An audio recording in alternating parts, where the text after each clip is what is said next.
Great. Oh, yeah, man. God, that was good. There's Sweet, dude. there is no fat on that song. No. Very, very cool with the songwriting, too, like bringing those parts back, that ride part on the drums and shit. Super cool.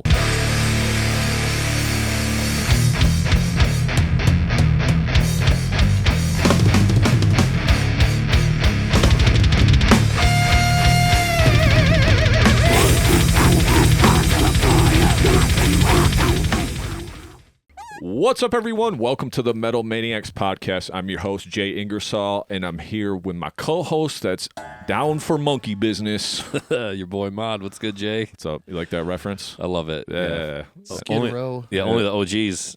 only the OGs know the Skid Row. Well, today we welcome from Lansing, we'll just say Lansing, the band Let It Rot. Yo, Yeah. What up? What's up, guys? You know, the funny part about that is that all three of us are the three that are not from Lansing originally. Oh, yeah. The two that are Exactly. the ones that are not here. I'm actually from around here. I grew up mostly in Spring Lake. Oh, no shit. So, yeah. Okay. So, So is that where you guys say the band is from then? yeah. Okay. Yeah. Based out Yeah. of Okay. Based out of there, Okay, yeah. cool. Yeah. That's kind of what I thought. Yeah. Yeah, so first and foremost, thank you guys for making the trip out here. We always appreciate it. Anytime the bands take a drive, and I know you got a little haul to make it here, so we appreciate that as always. And, Yeah. Thanks for having us out. yeah. It's been an adventure this weekend, that's for sure. Yeah, I've seen yeah. you guys had a Yeah. couple. You had a back-to-back. You played with Mouthful last night. Yeah. Yeah. These guys are fantastic. Yeah, they're the Yeah. homies. They fucking rule. Good stuff. Yeah. But yeah, so let's get into all things rot. Before we start, why don't you? We'll start here. Just go around the table, say what your name is and what you do in the band, and then we'll start it up. Cool. I'm Scotty Lange. I play bass and I do backing vocals. I'm AJ Boike. I play drums. That's pretty much it. I'm Andrew. I play rhythm guitar and do clean vocals and backing screams from time to time. Hell yeah, Sweet. cool.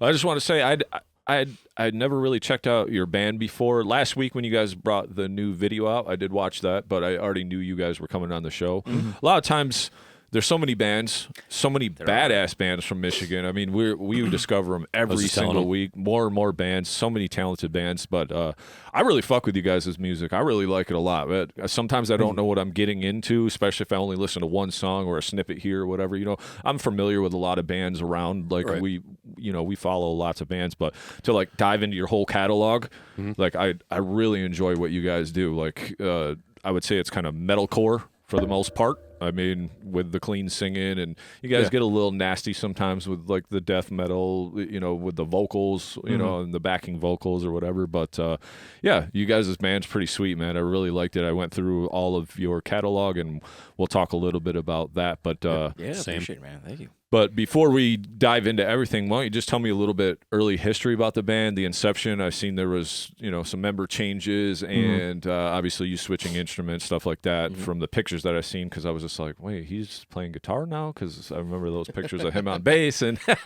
Next, So- he's gonna go to drums. So well, AJ, you'd be hard to replace, man, because your drums are Yeah. fucking sweet as fuck, dude. So, Thank you. Appreciate yeah. it. Yeah. I don't write any of them. No? I'm joking. I write on most of them. Well, I just want to say, so we had Splinters on last week. You Yeah. guys know Splinters? Are you familiar with them or know them or anything? Little a bit, little yeah. bit. A little bit. Well, their drummer doesn't write the drums really, so Yeah. they actually have someone else that does it, and then he just plays it and then kind of makes it his own. But I mean, he's involved in the process. But when you say that, kind of didn't surprise me. Yeah, that's fair. That's fair. Yes, very, very much involved in the process. Everything has to kind of go through me to get its final say, and then like I give it the okay. So Okay. like check mark of approval, if you will. Hell yeah. This last EP that we just finished up, I wrote 100% of the drums on that. Okay. All right. So cool. usually the guys like Brandon and Alex, who are doing like the main forefront of the writing process this time around, they like to write with like demo drums, Okay. and then they'll bring them to me, and I'll just kind of like work off of that a little bit. But for the most part, like this time, I think I just went into the studio and just made it up as I went. Okay. So. Cool. Hell yeah. So how did the band get started? Are you one of the founding members? I am The founder? technically the original drummer, Okay. minus the computer that they used Yeah. prior. Yeah. Yeah, his name's Dell. Yeah. Dell. He's a handy but little bastard, Dell. Brandon and RJ actually started the band in 2017. Right. played a couple shows here and there. They picked up Nick Lafler and Nick Howard, and then eventually, got me through a mutual friend, Andy Smith from Absolute.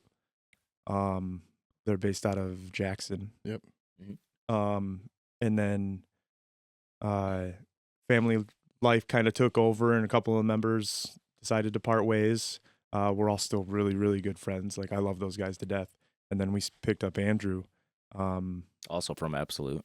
Also from Absolute. He was actually in Absolute for a while. Yeah. Played bass. And then, I kind of came in like, 2019? Yeah, and then I came in late 2020. Mm-hmm. And then those guys, the old bass player, Nick Howard, and Nick Lafler parted ways as well as RJ. And then we picked up these guys and kind of so moving forward. Alex and I joined at the same time too. He was he's still in Son of Scylla. Okay. I was in a band that broke up, 2019 or something, called Death Abides, from this area. All right. And then I moved to Lansing for my now wife, and then I was like, I really want to be in a band again, I almost got a few things going, didn't really work out, and then I followed these guys on Facebook, and I had a couple of them on Facebook too, and they're like, yeah, we're looking for new bassists. I was like, well, I haven't played in a while, so I guess I'll try out, and it worked out. So Sweet. It's pretty cool, yeah. Checked a lot of boxes. He's got a business background. Nice. I do. Yeah, that helps. It helps a lot. Yeah. Especially when you're the bassist, right? Oh, I mean, you got to have something else. Yeah, you got to add some value to the band. Because otherwise they'll just Yeah.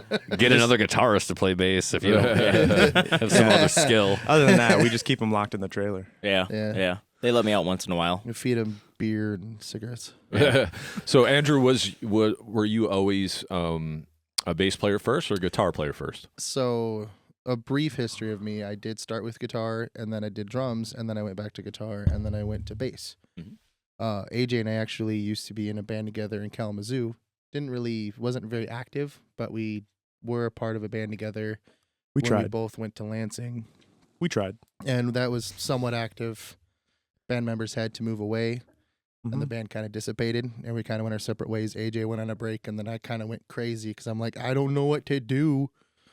So bought a bunch of bass gear. I knew Absolute needed a bass player, so I hopped on, filled in the low end for a while, and then found out that there was some string sections opening up and let it rot. And I mean, I've known AJ for 15 years at this point. Yeah, nice. Long time. Yeah. Hell yeah.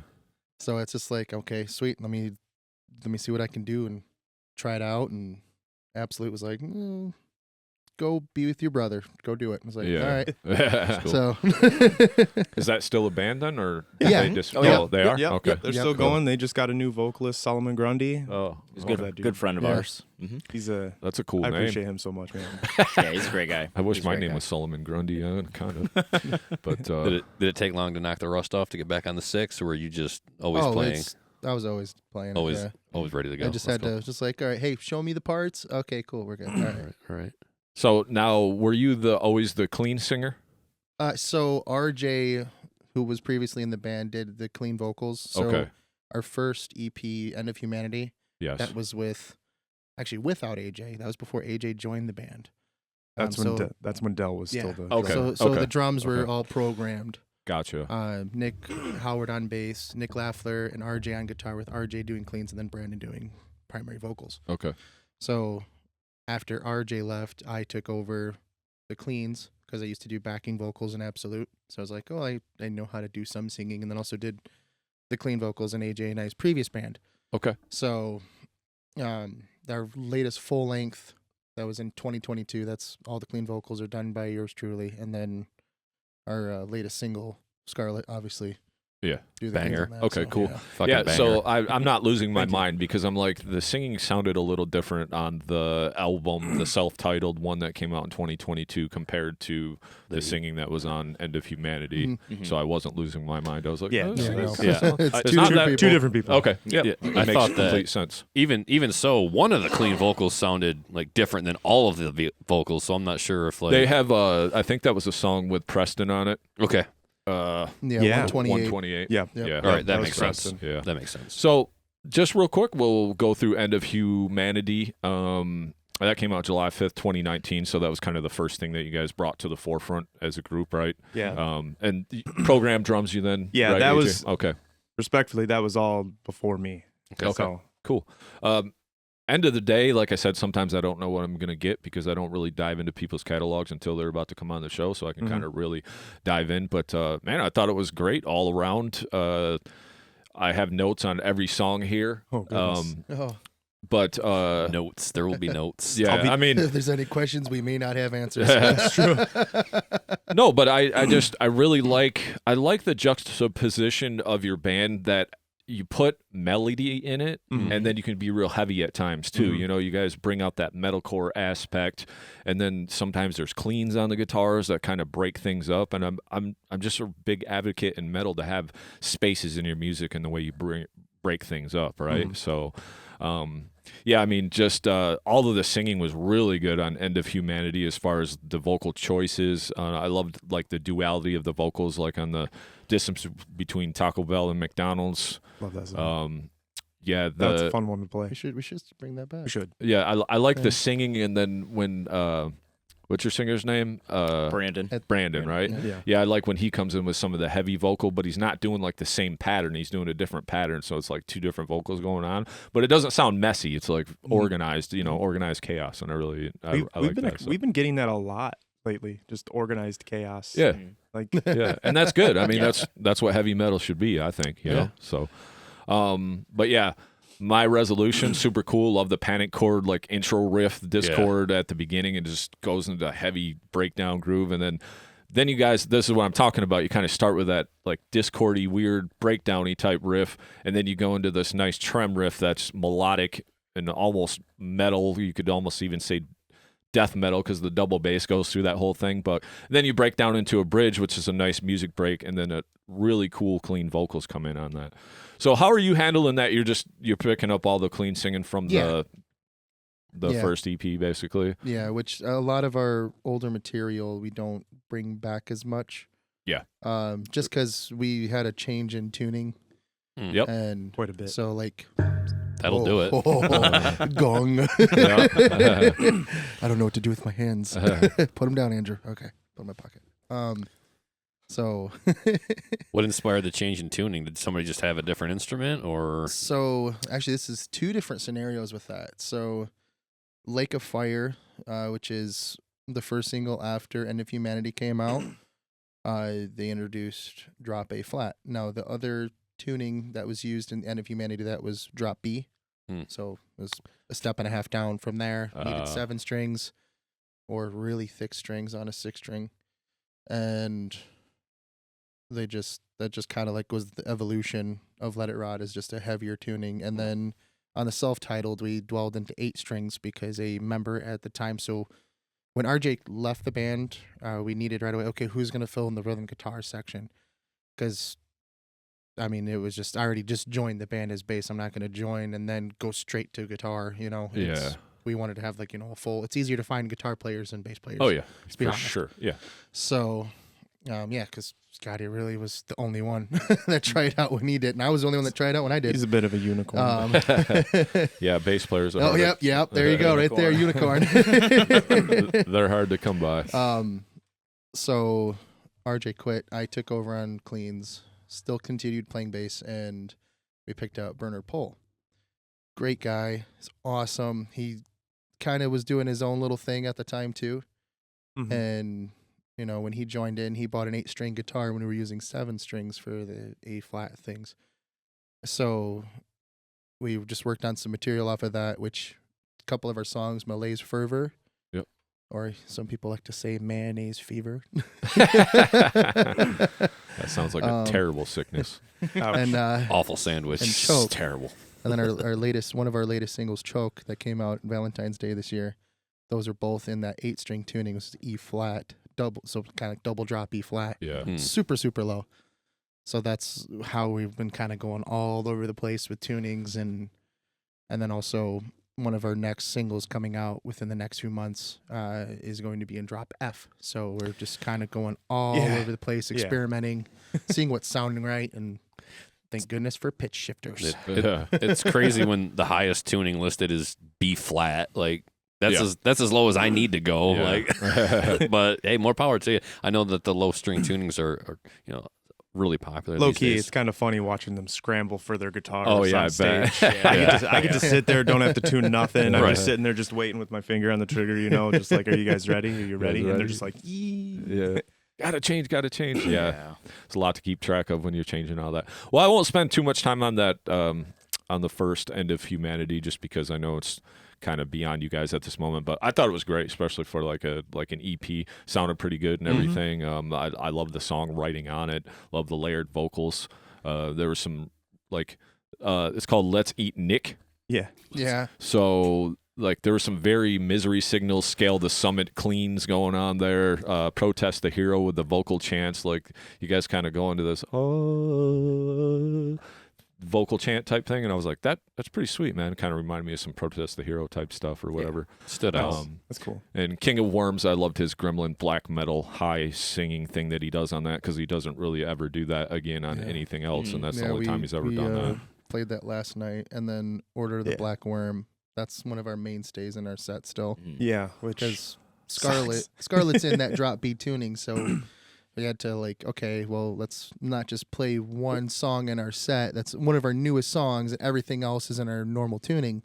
All right, well, let's bring back some of our own older tunes and everything. Nice. Get some of them OG fans going, oh my God, they're playing this now? Yeah. So then we move on from 2019 to 2022. So what's the gap between those two albums? Why is such it's like about a 3-year clip there? COVID.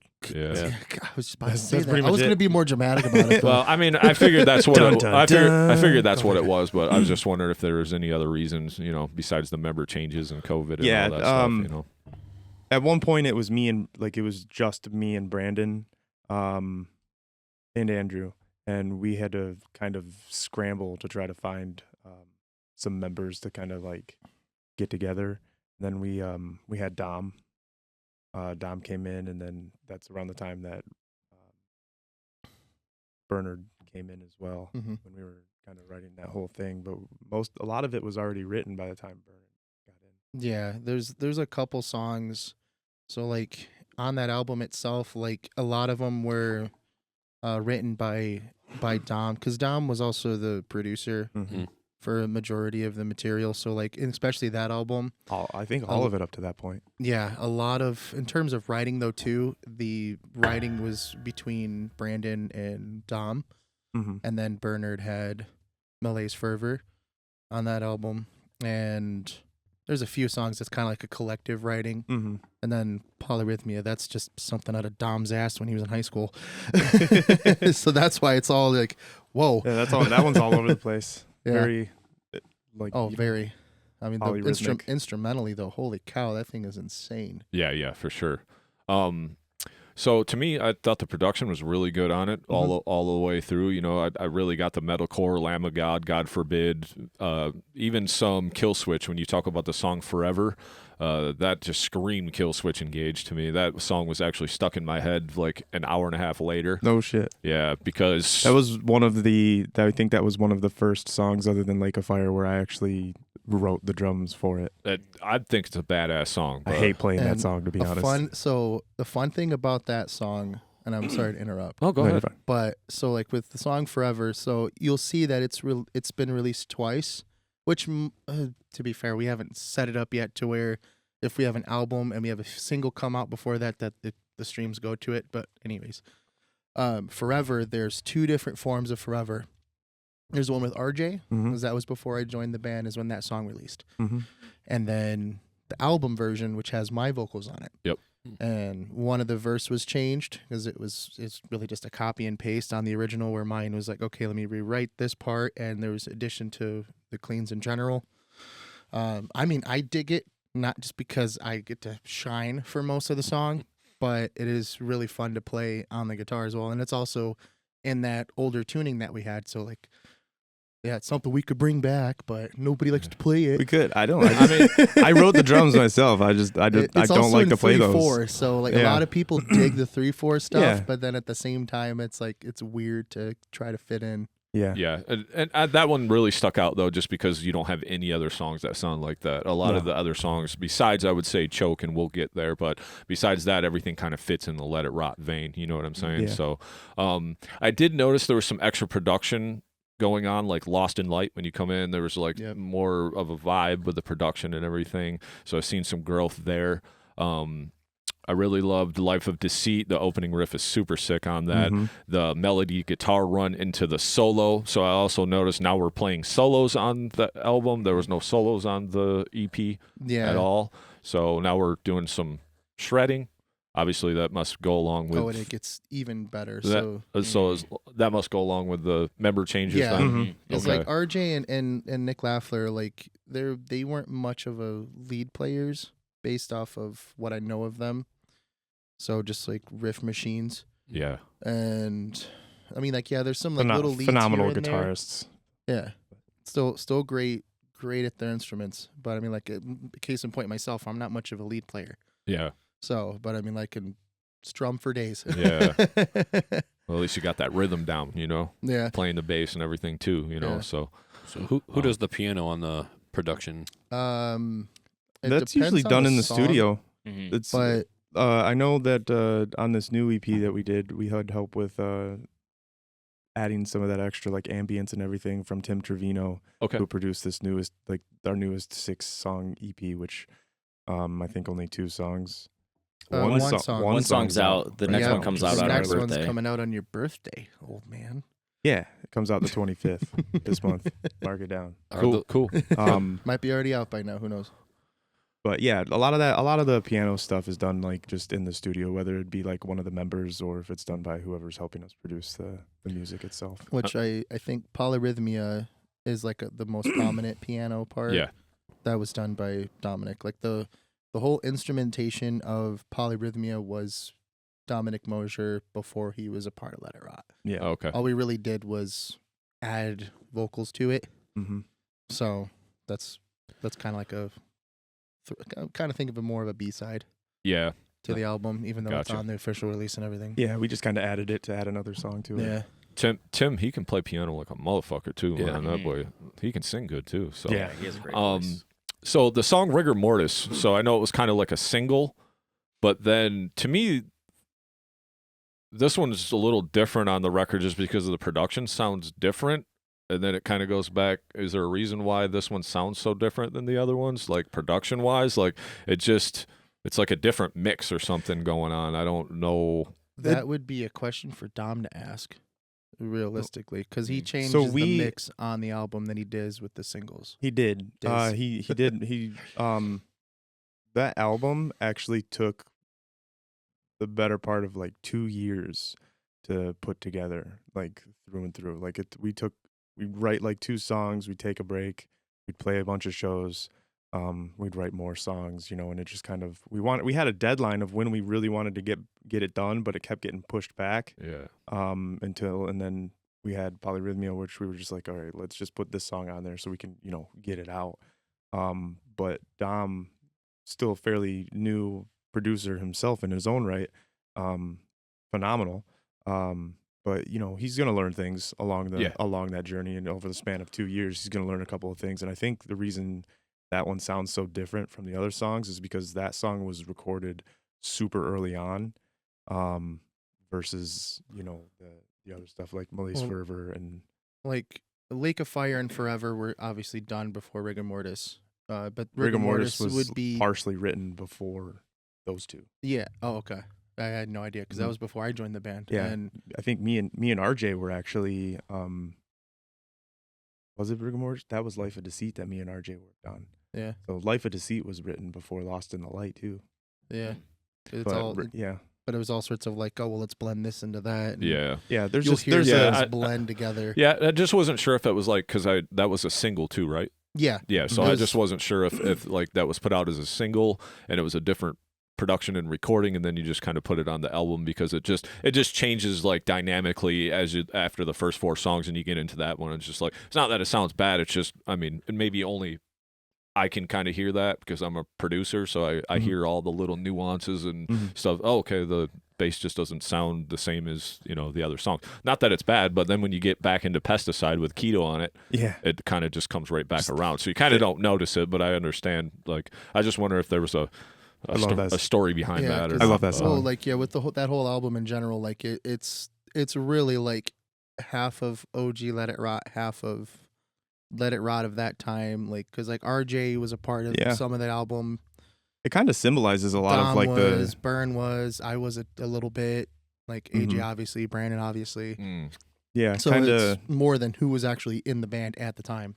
Yeah, I think more than actually like the active members, there was more members involved in the writing of that album as a collective than, you know, just like a solid 5 guys, you know, doing their thing. You know? So yeah, that makes sense. We still had all of the old members, and the album was throughout the entire transition of, you know, members coming and going and everything, but we're in a solid place now. Yeah. That's why you're probably real excited about this new shit, huh? Oh, yeah. Absolutely. We'll talk about that here in a second, but I know how that goes. But yeah, awesome to see Keto on there. He's obviously the homeboy. It's funny because he's actually on one of our new songs. I play in a band called Iron Sharpens Iron, and nice. He does some vocals on one of our new songs that we're about to put out here shortly. So pretty sweet. Love Keto, man. Especially his vocals and shit. He was the officiant at my wedding too. Oh, really? Yeah. No shit. Cool. Cool. He's a great dude, man. He is. And then moving on. So Forever, we don't like to play that song. Not particularly. Is there a reason why, or? I don't like my drums. No, not really. Like Andrew was saying, like it's just kind of like the oddball out. Oh yeah. Like, I guess if I had to play it, I will. Right. You know, but we haven't played it in so long. What is it about that you don't like to play? Like, just the off timing. It's a little 6/8. I think, yeah. Because you said 3/4, right? 6/8, yeah. Same thing. Yeah. So, do you guys kind of stick to more than a 4/4 type format? Then is that what it is? Majority, just more, that groove feels a little better. Oh yeah. Be in pocket with that. Yeah. Yeah. That makes sense. It's still kind of, you know, it still leaves the windows open where you can like throw in the fills and, you know, 16th, 8th notes, whatever. Yeah. You know, so like the diversity of what I'm playing isn't going to be really dramatically changed just because I'm not playing 3/4 or something. You know, yeah. Just odd. But yeah, that song was real cool. Like I said, it just stuck out because it was just like so heavy chorus, so like singy, you know, because like I said before, you guys will throw in those singing, and what I noticed too is like there's not singing on every song, and then there's not guitar solos on every song, so it's kind of cool, those decisions that you make, and we'll get a little more into that once we get through this music here. And then so Lake of Fire, you said that was the first single, right? I love the trade-off harmonics riff like at the beginning, but that song premiered on Metal Injection, and it has 18K views on YouTube, so that's badass. Tell me a little bit how that happened, how you got involved with Metal Injection to put that video out. And I would love to tell you, but that is just magic. We have no idea how that happened. We were working with Eli. I don't know Eli's last name. Elijah White. He was part of Heart of Jordan. He with, was Preston. Yep, with Preston. And he was kind of like under the radar, like helping us manage like not really the business side, but just kind of like the expansion side of like what we were doing. And he hooked it up somehow. Nice. As far as I know, he just sent an email. No shit. And they picked it up. I mean, the song itself's really tropey. It kind of set a bar for what we try to strive to like make our music quality wise. Yeah. And I don't know, maybe just checked enough boxes for them, but they took it on, and it was easily one of the highlights of our career so far. Oh yeah, that's badass. Because I didn't know if it was like we pay you guys so much money and you'll premiere it, because like Slam Worldwide. I'd do it again. Yeah, well, like Slam Worldwide, you pay money and they put your stuff on there if it's good enough to be on their, you know, YouTube channel or whatever. So I just didn't know if the Metal Injection thing was like that too. Like, oh, slide us, you know, $250 and we'll premiere it. But I guess there'd be a lot more bands probably doing that too. But I mean, that's cool as fuck for you guys, man. I think that's sweet as shit. Yeah, like, as far as I know, no money was sent. That's badass, they just dude. picked it up. Fuck yeah, that's cool as hell. That makes you feel good, right? I I mean, fucking metal injection, dude. Like, Yeah. Probably best not knowing. Eli probably paid him like $1,000 or something. and yeah. I'm just like- He's like, we got you guys. he's like, yeah. He's like, you did it. Wink, wink. Yeah. They loved you. After they cashed the check, they Yeah. loved you. Yep. But tell me a little bit about the video for Pesticide. Was that the first video guys shot then? As a What do you as mean? the Like as a band, was that the first video you that guys is did? the second. Let it Lake of Fire. Lake of Fire was the the Oh, first that was video. beforehand. Yep. Okay. And that was filmed was with- before the That member was changes. OG members, and Yep. then Pesticide was filmed like in between member changes. So like we had Bernard Pohl at rhythm guitar, and then he ended up leaving the band Mm-hmm. right before he went on a little tour. Mm-hmm. And which I get it. I mean, some people personal aren't, issues, for it's fine. that things. He's still a great person, great yeah. individual. Wish him the best of luck. So when he parted ways, we just had a 4-piece, and we made that work for quite a while. Yeah. And then we did the Pesticide video, which was in AJ's barn Yeah. Oh, of all nice. places. It's Oh, actually yeah. not the first time that we would go to his barn for recording music videos. It's just like this big, just a big warehouse style paved The pole barn. pole barn. Yeah. Yeah. And I have 2 like decrepit like trailers on either side. One was used for storage for some reason. The other one looks like it used to be like somebody lived in there, and it exploded because of like some meth incident. And we bought it and we walked into the barn, and there was just 2 full-size trailers inside of my barn, Damn. and we used them because the decrepit like look, Yeah. like Well, yeah. decaying and Yeah. everything. And Works just great for a metal cool. band. Yeah. No shit. A metal not band named perfect Let for It us. Rot. Yeah. You have all band names. Yeah. Yeah. we just got done. Well, it's in the process of being put together now. But we just filmed our other music video in that trailer, Mhm. which is going to be coming out probably in July Next- sometime. June or July, one of these next June or few months. July, yeah. yeah. For Undying. It'd be June. Oh, I don't know if you guys have heard that one. Oh, no. No. That's Yeah, we'll that's have my to- new We'll favorite. have to show you Yeah. the new stuff coming up. So that trailer in Pesticide, when Keto's walking down that hallway, that's in that old trailer, the same trailer that we're doing we did the new music video on. Oh, okay. So Okay. But So, yeah, I guess I'm just curious to know then. We'll start with Lake of Fire. Tell me a little bit about just that shoot, who shot it, like how that all came about, that idea. Will. It's one of Alfonso's buddies, Will. Yeah. Okay. Kind of just I'm horrible with names. Alfonso Yeah. Seville from Heartsick? Yeah, Correct. Okay. yeah. Gotcha. kind of just disappeared off the face of the He planet, did. though. He did, but I think he was doing family stuff. Yeah, So that was the only one he fine. shot for you guys then? Yep. Just that one? Yeah, Yep. that was before I was in the band. So We- Okay. So, yeah, I was- okay. You're we not. f- we yeah. actually we filmed that in the warehouse, the lower part of the warehouse. It was like a weed grow company. Oh, okay. That was like co-owned by the guy that owns like Defy Apparel. Okay. And we were in the warehouse down below, just in some random dusty, destroyed room. Does it smell like weed in there? No. Oh.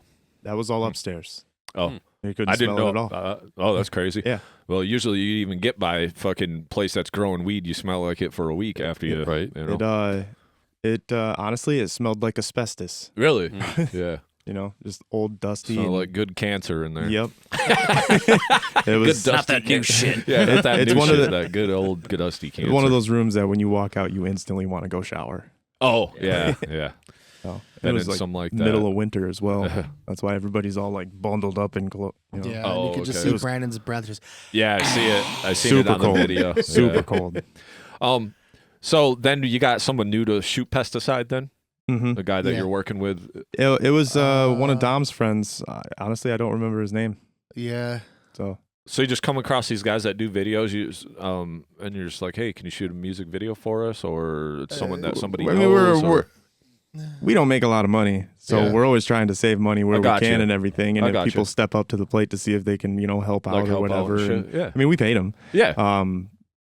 But we always try to throw, our eggs in different baskets. If somebody wants to step up and shoot a music video, sure, let's do it. Let's see what happens. Hell yeah. That's cool. You know? I'd say our latest music video, which I'm sure we'll probably Two. get to in here in a little Two. bit. Or Scarlet. next You can two, say yeah. Scarlet as Well, well. yeah, Scarlet. That's and out. then the next one that's following is done by AJ and I's mutual friend Terry Jones. Yeah. Lives in Kalamazoo. Yep. So Mhm. he He came- actually was in a band of ours in Kalamazoo. Mhm. So Sensorium Yeah. Arts. Yep. Sensorium Arts, Yeah, yep. he actually came up and we shot a music video up here, and he came up and helped us film it. So God, dude, Oh, I I love remember him talking I about that. love Yeah. Terry so That's much. why I man. remember that He's a name, great dude, Iron yeah. Sharpens Iron. I'm just like, Terry talked about that once. yeah. So Love it. very familiar with Terry. Jones. Yeah. Yeah, Love that Yep. man. super cool dude. Very nice guy. I actually was Mhm. trying to get him on the show so we could talk a little bit about that, but our schedules just haven't lined up or anything. He But is. I was just wondering if it was like, Oh, yeah. sometimes you find a guy Mhm. and you're like, this is a guy that's going to shoot all your shit. And he's like, I'm going to shoot all your shit for you. Mhm. You know what I mean? So He's glad- been doing phenomenal. I honestly, I wouldn't mind working with him more. Yeah. So Hell That's yeah. it. just Yep. like a little Absolutely. bit more on his terms. So Yeah. Yeah. Hell yeah. He might That's be the cool. one. Yeah, he Maybe. might be the guy. Yeah, so it might take a couple videos to get there. I just didn't know if it was like, oh, we got a guy and he does all of our shit, but that's cool that you found Terry or whatever. But is there anything else you want to say about the self-titled that came out 2022? That we didn't cover? Fun fact with Rigor Mortis is the first song that I've ever recorded professionally, vocally, and instrument-wise. Okay, Cool fun fact about Oh, that. yeah. So I was like, How did and you? it came out like right around my birthday that year too. So Did it it? was like, I think no, it was in May. Mm. I know it was just after. I don't remember birthdays. date. I don't remember dates like yeah, that. you're terrible at it. I don't care. Just let's get on to the next one. Okay, never mind. Fine. So how did you feel about that when you went in and did it? Were you nervous? Were Oh, you... absolutely. Yeah. I mean, especially being somewhat of a novice musician, and especially when it came to singing. Like, I don't know. I'm self-taught. You know, I didn't have any training or anything. You know, so it's just influenced by NSYNC Yeah. and Panic at the Disco. Yeah. And then, obviously, the vocals are nowhere near that in terms of singing quality. Right. So, Yeah, that's where you get to know that recording reveals all too, and you go in there like, oh, fuck, man, I sounded good in the jam room, but Jesus Right. Christ, where is that noise coming from? Right. It's my right hand rubbing on the fucking bridge, and I need to fix that real fast. So, I don't have that problem. Learn a lot about yourself in the studio. yeah, you definitely do. So, all right, cool. And then, so that came out 2022. Then the next single was Choke in 2025, right? Mm-hmm. Yep. So, to me, this is way different. Mm-hmm. This song is way different. To me, it very screams different. like hard rock, Static X kind of. It's- It's kind of more upbeat. Yeah. It's kind of like more, you kind of have more of that like It's- almost More digestible. electronic type Yeah. sound going on in there. So what was the reason behind that change besides being more digestible? So the story behind that song, because of Malay's fervor on the self-titled using the 8 strings, Dom was still with us at the time. Before this song was released, this was more of a Dom-driven song, Yeah. like primarily Dom. Well, me Almost and him 90% during of that process were Yeah. trying to push more of like a tropey, radio friendly, Okay. more digestible song, that we could deliver to more people, that more people would probably like see and or hear, and just kind of came out with that basically. I mean, mostly it's Dom for sure, Okay. but the idea was basically for us to kind of like do something in that direction, because I think at that time, like just what we were doing, like we all felt kind of like we were plateauing as a band, Okay. and we weren't really getting anywhere, and that kind of felt like that was like the only thing we could really do at the time. Lo and behold, and then we write, these 5 amazing songs or 6 amazing songs for this EP. Yeah, and it Choke was a sat on it product for a of while. like 2 years, Yeah, maybe even 3 years. We It's we just played it been live for 2 years. sitting, and we just finally were just like, Let's go. let's release it finally. And that's also like the artwork Scotty's wearing right now. Yeah, it's cool. I Yeah. like it. I was Cartoon like, hey, let's artwork. utilize this awesome artwork that we paid for. Let's put it on here. AJ did a little bit of photoshopping, and we're like, boom, artwork. Cool. Yep. Sweet. So now, is that song is not going to be on the 6-song EP that we're No, talking that's about? just Okay. kind of Separate released as a release. single. Okay. Yeah. We did it in kind of planned to do it as more of like a preheat in the oven for like all of this EP, that the most recent EP that we're releasing here over the year. Okay. And then now I'm assuming Scarlet is going to be on there, though. Yes. Yeah, Okay. that's, Scarlet's on that's there. the intro track. Okay, Nice. and that just came out last month, March 14th, 2025. To me, this kind of goes back to the Let It Rot sound, though. Mhm. Like, you know, Yeah. you didn't stray too far from. I mean, sometimes you get those songs like Choke Out of Your System, or you Mhm. try different things. I think that's what Not that it was was a bad song. No, or it's a great anything, song. It's just I love completely it. different than anything else that you Yeah. guys do. You know, I like playing it. Yeah. Q106 likes it. So Sweet. I think Sweet. I think AJ and I are probably the top two that like playing that song. I My don't think only anybody else issue with does the as much. song is because it's in the 8-string, and I don't like having just one song for one tuning. Yeah. Fair. And we can't pitch shift our 7 strings to it because we're going from the lowest note to the highest note on each part of the string. So it's like way down here and way up here. So like we can't pitch shift the 7 string. It's annoying. Yeah. But I mean, I don't mind having my 8 string with me because it could also can serve as a backup for the 7s if something happens. But that's just more gear to haul. Yeah. Yeah. sounds like an issue, not an me. I ain't got to do nothing. Debatable. Respectfully, So Scarlet, Terry shot this one. Yep. Cool video. I liked it. Just Yeah. kind of a mashup of live stuff and kind of Yeah. behind the scenes. I love videos like that. And to me, I'm like, dare I say, the heaviest song you guys have done yet? To be honest, like Scarlet? up until okay. you hear the You new stuff. have some- Oh, well, yeah. I haven't heard the new yeah. shit, so Yeah, I'm well, just you're saying. about to. Get off Going me. too soon. Yeah, I'm we'll just show you. saying the heaviest song that I've heard from you guys. So we'll put it that way. That was- The solo rules too. Oh Yeah, yeah, it's yeah. badass. Alex is Yeah. he's a maniac. He is AI. He's a metal maniac, if Yeah. you will. Yeah. So he's Yeah. Alex it's isn't fucking human. good, man. He's AI. yeah, that's actually the first song that I got to have any part of with Let It Rot too. So I do the backing for that. Really, the only part I do is that very end note where it's like held out right into Alex's solo. I do the lower end of that, and then Brandon does the higher end of it. So, Nice. Yeah. Hell yeah. That Vocally. song's Vocally, badass. vocally. The video rules. So Yeah, Terry Love killed it. Dude, he killed it with he did. those. So let's jump in now that you guys are kind of established and you guys got this, you know, as far as like your solid core lineup, like everybody's where they're supposed to be. At least that's what I'm getting out. That's what of it feels you like, guys- yeah. Yeah. It feels Tell me a little bit about just like the writing process now and what that looks like with maybe even these 6 songs and how that, you know. we get mainly Brandon and Alex will get together and just kind of like throw ideas at a dartboard, you know, in Brandon's office or studio or whatever you would be. And again, they would write with like demo pieces. And then they're really good about getting our input on everything. But unless everybody touches it, it usually doesn't see the light of day.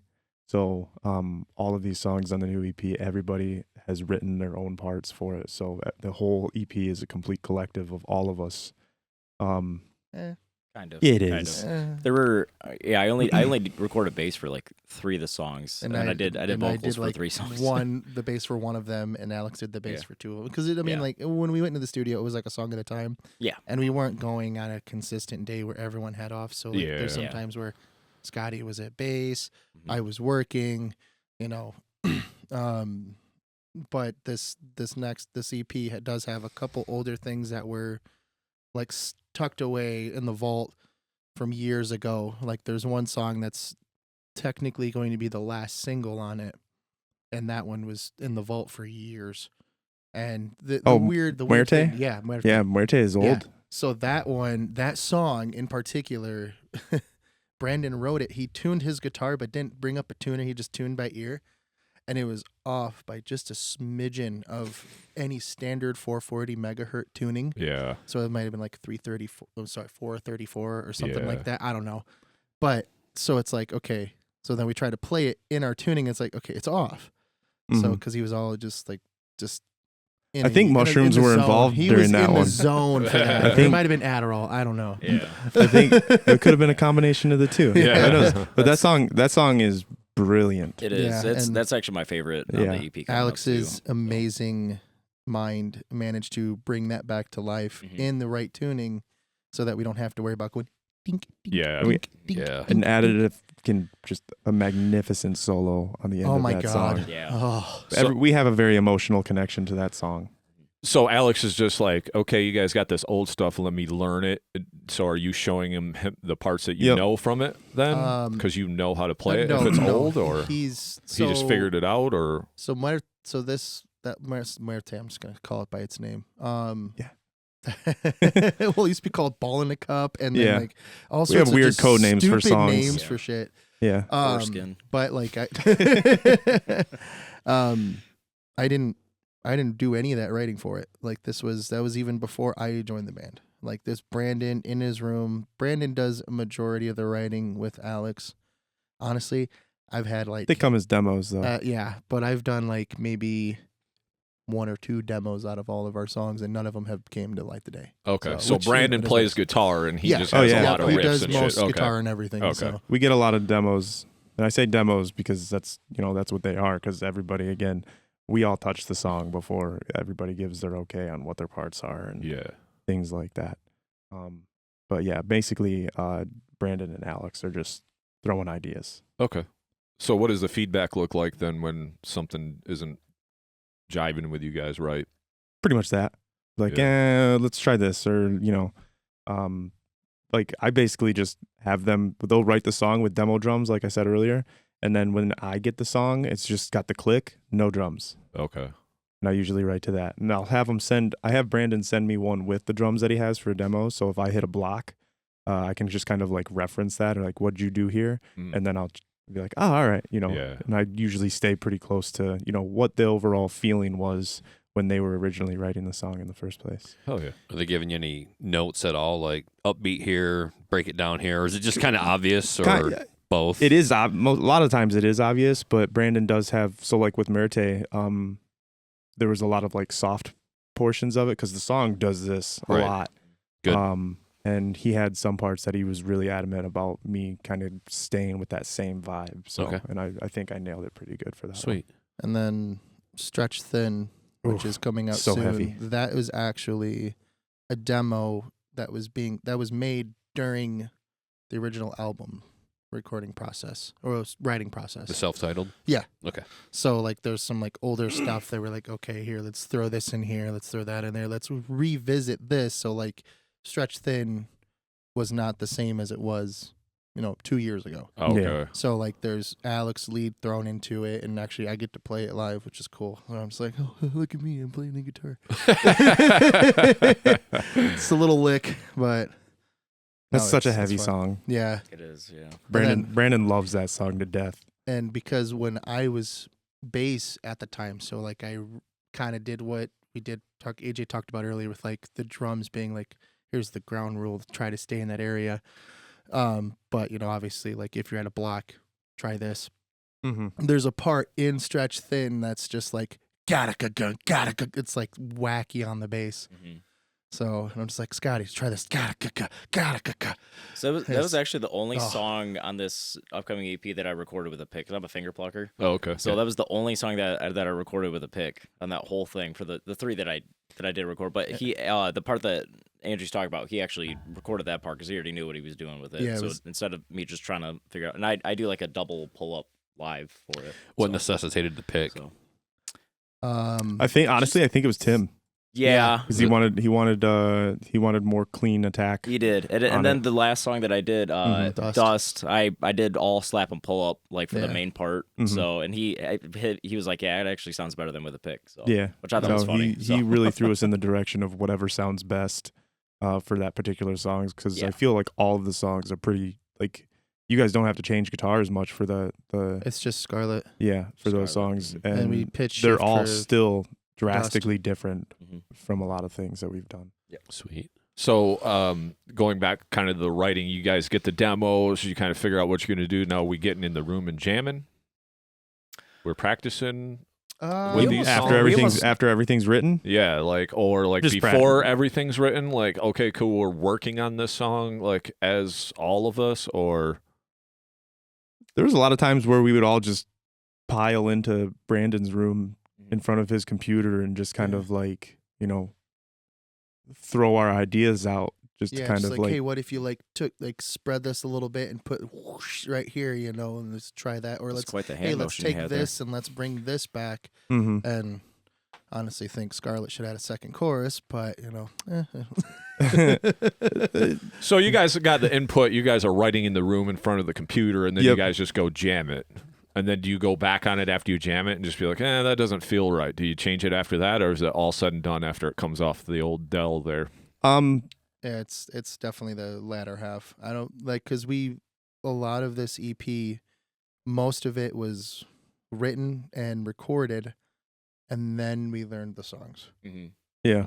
So a lot of times, like in the studio too, like a lot of times, like you said, in front of the computer, we would learn some of the part. But there was like the last one we recorded. Was it Stretchland or it was Dust? It was The Dust. last one. Like I had no idea what I was playing until I got to Tim's, and Alex wasn't there. Same. So yeah, it was just I had me, a small and, idea. I had a small idea what I wanted to do for like the main verse. Yeah, so we just figured it out there. Mhm. So at Tim's, Kind of worked it out. Okay. Yeah, It's one of my favorites. it's a good So- one. I like it. It's a really good one. I like all of Drop. them, but Is there Yeah. anything where you guys get in the room and write or anything, or that's just not part just of the kind of like process? old school. Just Yeah, like getting just fucking jamming, and here's a couple cool riffs, and then we play it, and it feels good, and then you're like, okay, that's badass, and then you record it, and then you come back next week and say, hey, let's change this, change that.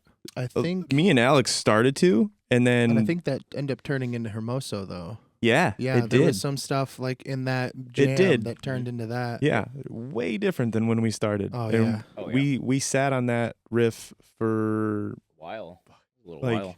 sorry, like 6 months, Mhm. and we didn't touch it at all. And then Just this little like 30-second clip. Yep. and- and So- then it just kind of we just kind of sat down, put our thinking caps on and really hammered it out. And then we show up at Tim's, and I'm doing something completely different. So That's cool. we just I- worked it out there. That's why we always ask. I'm always interested in the writing process. I swear every single band is kind of does something different. You know what I Yeah. mean? They have their own way to do it, and I'm just always interested in that. I'm kind of the guy that comes to the practice with 3 riffs, Mhm. say, hey, they kind of go together like this, or 8 riffs, but they might not all go together. Let's just jam some shit. We get a few things, we record it, then we'll listen to it, and then I'm the guy that always changes shit all the time because I'm like, that's not good enough, and then it might take a few months, but it's different if you're all in the room in front of the computer. That kind of helps too, where you're just kind of like, that sounds cool, I can fuck with that, let's just kind of move it, or like you said, add a chorus or something like that. You know, it's which like, on that's the kinda cool. album, Life of Deceit was like one of those songs. We were all in the same room together, and we're just like, hey, well, what if we like it took Lost in the Light and then just brought it into Life of Deceit, because it's got that swell in the beginning, and it's the same note, it's in the same key, and I think the only keys that I know are in my pocket. we were all in Yeah. Brandon's room, just collectively just throwing ideas into Life of Deceit, and we pretty much finished it before It was we at did Dom's anything. though in Mason. Was it? Yeah, and we were just like, oh, let's add this chorus. We all tried to sing the chorus. Like at the very end, you'll hear like a choir of people, and we tried to all of us do it, and I think we had to program it. Yeah, I think we just It was opted to MIDI it. Yeah, I was just like, oh. Auto tune. Mhm. You guys feel like that's where some of the nuances of the songwriting come from, is all of you in the room at the same time and saying like, hey, let's put a little gap in here. Let's put some production here where it's no instrumentation necessarily, but It helps with the brainstorming of coming up with a more dynamic song, I think. right. But I don't think it helps with like the possibility of creating a lot more confusion as to where the song Sure. should go. Right. Yeah. So we're all pretty good like at, like being reserved a little bit in, not trying to overwhelm the song itself, Right. because we're all pretty much on the same track at this point. But having less people to have the starting idea, I think that works a lot better, to have like 1 or 2 people working on something, Right. and then the rest of us, when we can touch it later, we can branch on that and expand those So- already concrete ideas that like Brandon and Alex Right. come up with. yeah. Fair to say there's a bit of a pecking order, like Brandon and Alex kind of rule the roost, and then you guys for get the to most have part, your yeah. For the your most say part. in it. I mean, it is what it is. Like if you have a really strong songwriter, you kind of like let them take lead, you know. I mean, unless you have constructed your own really solid idea. For sure. Yeah, you don't want to just too many irons in the fire is kind of the point, right? Like, basically, like too many cooks in the kitchen. Yeah, I made a point to where, like, you know, my area of the kitchen is the drums. Yeah, I'll handle that 110%. Right. You know, and everybody has their perspective, you know, parts. But other than that, like everything that comes out is usually just Brandon. And Alex, you know, coming up with something. They work really, really well together. Yeah, and I think it's important for other bands listening to drive home the point that you got to be a team player, right? Like, yeah, absolutely. Like there's the quarterback in the huddle. He calls the play. He tells everyone what to do. Nobody else is talking in the huddle until, you know, like, hey, come back and give some feedback. That didn't work. They got man over the top. I can't get open on that route. Basically. No, like that's accurate. Yeah. Okay. Yeah, I just, you know, like, because I'm a team player. I don't bring much to the table. I usually, like, Jay will give me, here's go, run, do your thing, you know. I mean, rarely I'll give them feedback, you know, like, hey, drop this part, make it shorter, make that part double, you know, things like that. So I just think it's important to be a team player and kind of just know if there is a leader, you know, stay on his good debatable.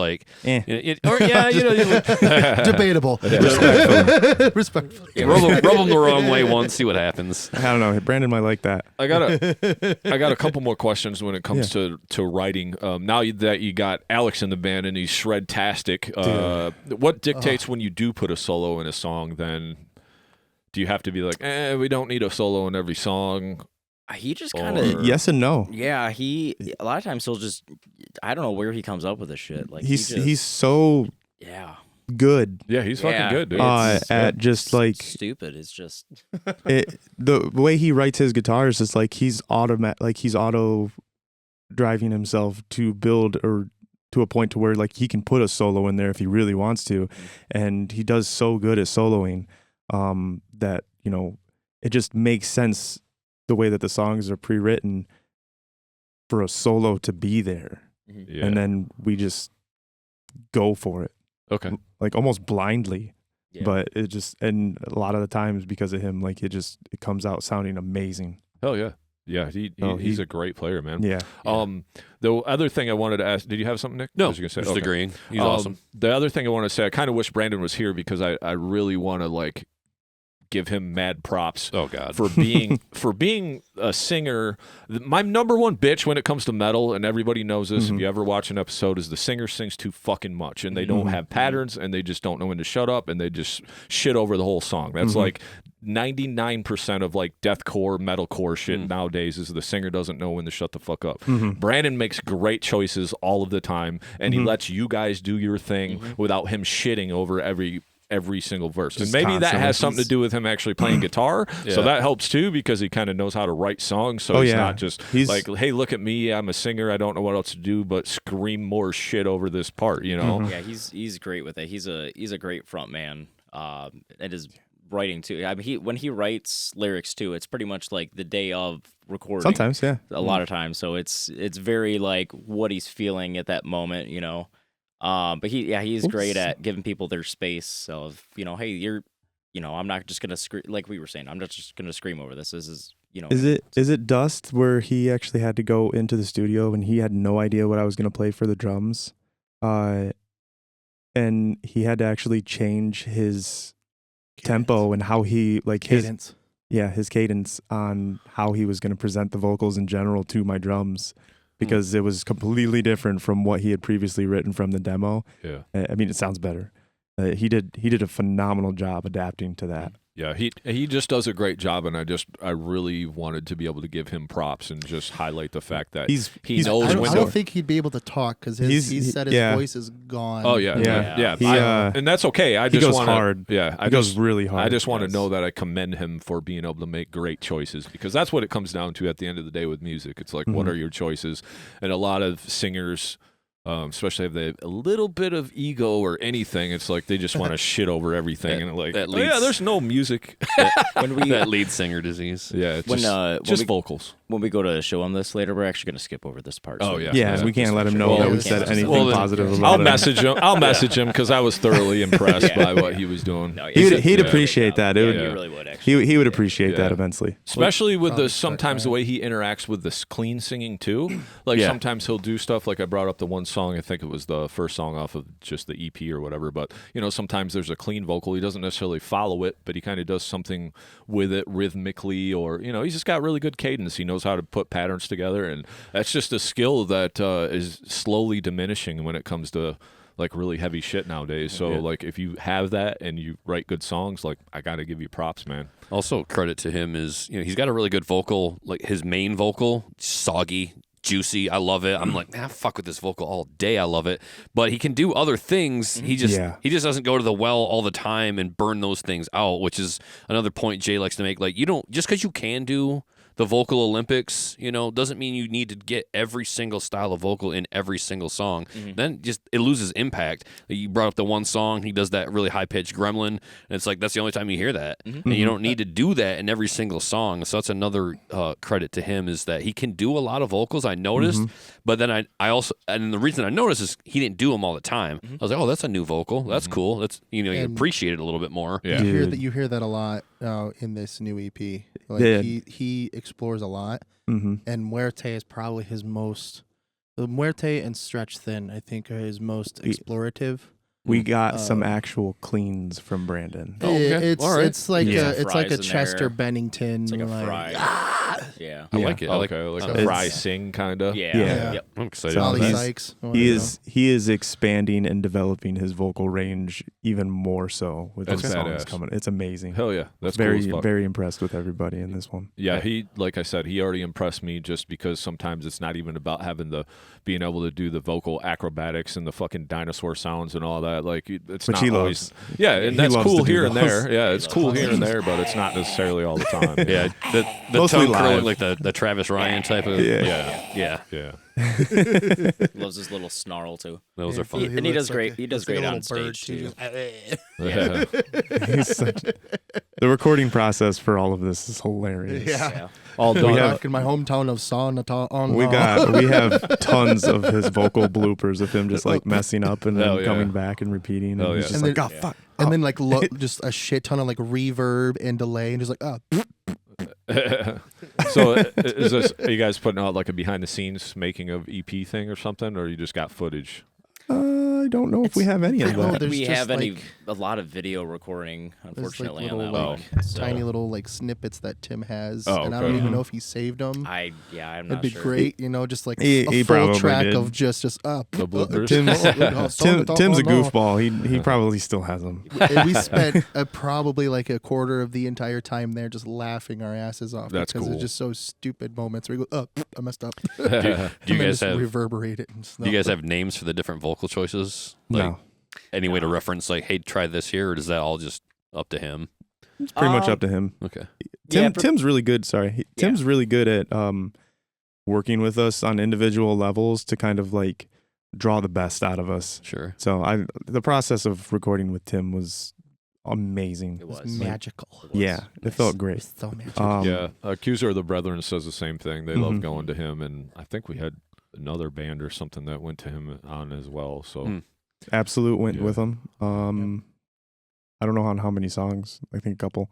I know Recorrupted or recorded their drums with him. Mm-hmm. Yeah, And actually, I will admit, like, knowing AJ for as long as I have and seeing all the recording processes we've had together, like, I've noticed he's the most comfortable with Tim. yeah, Like, it's a lot of fun. I love and Tim. yeah. It's cool. live drums too, like, because like on the album, unfortunately we didn't have the ability to do that in house, to record live drums. Like it was like half live. I think the only thing that was MIDI made on the newest EP is just the kick. No, I mean I'm talking was about cleaned the up and full length just- album though. Oh, This would all back of a it. bit, yeah. All Well, of it. like because like there unfortunately. was like sampled drums where like AJ like hit his crash and his snare and his still had kick my and sound and everything. it- so so- but then we you just, like, pre-recorded everything. plugged in everything. Yeah. and- Yeah. Made So sure- it comes How out he- like really clean. Yeah, made you sure know. it was on grid and Mhm. everything. But all of that was I didn't do any real studio time recording any of that. So, but I still had like the last say and like, I'll play that. you know. So at the end of the day, I have to play it. Yeah, you gotta play it. Yep, you gotta with bust this it EP, out. it was all live. awesome to actually see that in person. I got some clips of him just he's just so focused, and he's got a focus face on him. Just dead face. Just Hell yeah. all the blood in my brain goes somewhere else. Yeah. So do you guys have an actual practice schedule where everybody gets together? Every Sunday. Every Sunday, Hell 2 yeah. o'clock at Brandon's. That's Fuck our yeah. that's You our guys gonna church. Be late. Yep. Yeah, you guys will be late today, but so is it an actual full jam, or is it in front of the computer, or what does that look like? Usually a full jam. I mean, it depends. I mean, Depends on what we have lined up. Like, yeah. If we have a show within like the next week or two of that, We're practicing. we're gonna practice the set. Like I generally set up the sets and like try to like make everything make sense with each other. Mhm. And sometimes I'll leave out iconic songs. He was like, "Why'd you leave out Lake of Fire?" And I was like, "Well, we played it anyway." Yeah. We played for an hour and a half on Friday. like holy cow. Mhm. Ouch. But yeah, we would go over the set, and the past like few months though was just practicing the new material. Mm-hmm. Like, yes, we practice in our own time, but we also need to be like Rehearsal. we gotta like rehearse as a unit, make sure Mhm. we're Yeah. all in time with each other and we're all playing the right parts. Yeah, for sure. Because there's some times where like Alex and I, obviously being both guitar players, like, okay, so who's gonna play this and who's gonna play this? Right. So and make sure we're on the same page of like, okay, we're not playing the same exact thing. Helps with you know. stage presence too. Yeah. absolutely, It does. yeah. It does. Understated. Yeah, like we don't hear enough of that, but you get in the same room not just to play the songs and sound good, but you can have those discussions like, hey, Mm-hmm. let's do something here. Let's engage with the crowd right here. So I think that's something we don't hear enough of, but that is a good point. Got to practice every bit of it. Yeah. Yeah. That's, You know? that's It's a something we gotta show. do. We practice a tear up and like set up and tear down. Yeah, that's another point we So like to make. That's everybody wants you to, when you show up to a show, you got like 10, 15 minutes to Yeah. swap in between bands. Like we're not a professional crew by any means. It's Right. just 5 guys that are having fun and, but we still have time windows. Yep. And we have to adhere to those. Otherwise, you look super unprofessional with Yeah. people. And You want to get on a bill with a larger band, you better Yeah. be good at tearing down and setting up Yep. real quick. You Yep. know? so We're to the point like gear wise where I'm almost to the point where just go click, click, click, click. Okay, guitars are ready to go. Yep. In-ears are ready to go. Yeah. We just gotta put AJ's drums on the stage and that's it. we're good. So Make sure everything works. So let's expand a little bit on that. So what does the live rig look like? So we have an in-ear monitoring system. Obviously, with our external tracks, like we need to play to a click. There's Oh, yeah. no Right. like rawness of it as much as we want to. Brandon goes raw because he can't stand in-ears for some reason. It's But- more of a they fall out, Yeah, and he doesn't like the wire coming around because 90% of the time he's taking his shirt off. Yeah. That's kind of his MO. Sure. As live shows, we have bets on whether he's going to make it past the first song or if he's going to make it past the second song before he loses his top. but he kept his Um, shirt on for the past 2 shows. He did. Yeah. No, he took it off. Oh, he took it off Yeah. last night. Oh, Yeah, he did. Yeah, he chased you on the stage with it. Remember? You guys oh. are all of a sudden you guys were right next to me. I was like, what the? F-? Yeah, but we just need to find him some like body tape so that the wire isn't coming around and getting yeah. caught in his hair and everything Yeah. like that. Yeah. He's a little princessy about it, but it's it's Yeah, fine. A little It's- dramatic. It's Yeah. fine. It's okay. But We're it's- trying to work with him on getting that until it's going to But- be night and day. It was night and day for me switching and getting my backtracks and being able to hear everybody. I got a little teary-eyed when I heard it for the first time. Yeah. It was Nice. amazing. And I got teary-eyed because how much it cost. Yeah. Oh God.